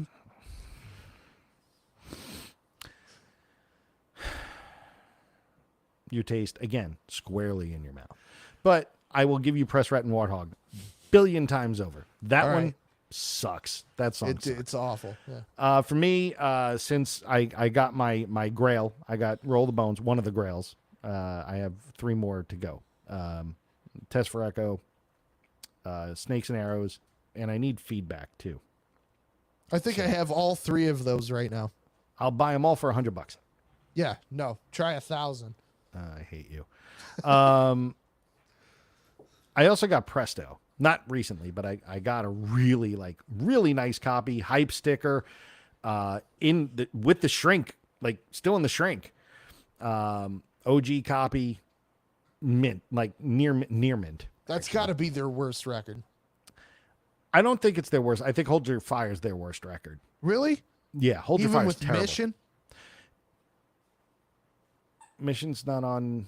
Mission's Hold on. Your Fire? No, it's not. Mission's Yes, on. it is. Wait, I'm sorry. No, Mission's on. I thought you were saying Mission was on Presto. No, Hold Your Fire. Yeah, okay. That's why. Another reason why I hate that album. I like Force 10 and Time Stand Still and Turn the Page, and everything else is terrible because Tai Shan is on that album. So Yeah, that's that right. just nullifies everything, and it's just all keyboard. Whereas Presto was sort of like the turning. Presto was like Attack of the Clones. It was like Rush's Attack of the Clones, like the from Star Trek, the Star Wars, the second movie in the 1 through 9 chronology, right? Because that movie was okay, and it sort of happened to bridge to 3 and then into A New Hope and so on and so forth going forward. So Presto is okay because there's fewer keyboards, there's more rock guitar oriented songs. It's just poorly produced sonically. It's very, very brittle. But a lot of the songs are upbeat, and I kind of dig it. So anyway, from that album, from Presto, there is a really shitty song called The Pass. That it's like a half ballad. It's like I picture Neil Peart like sitting in a meadow, leaning up against a tree with like a blade of grass coming out of his mouth with like a mint julep, looking back on his life and writing these shitty lyrics. Proud swagger out of the schoolyard, waiting for the world's applause. Rebel without a conscience, martyr without a cause. Like, what does that mean? Who are you? And the music itself is just fairly boring. It's, there's no, it's not Rush. I don't know what it is. It's like Elton John could have sang that song and it would have been more appropriate. So that's mine. This song sucks. I'm just saying. And, for the cheap seats.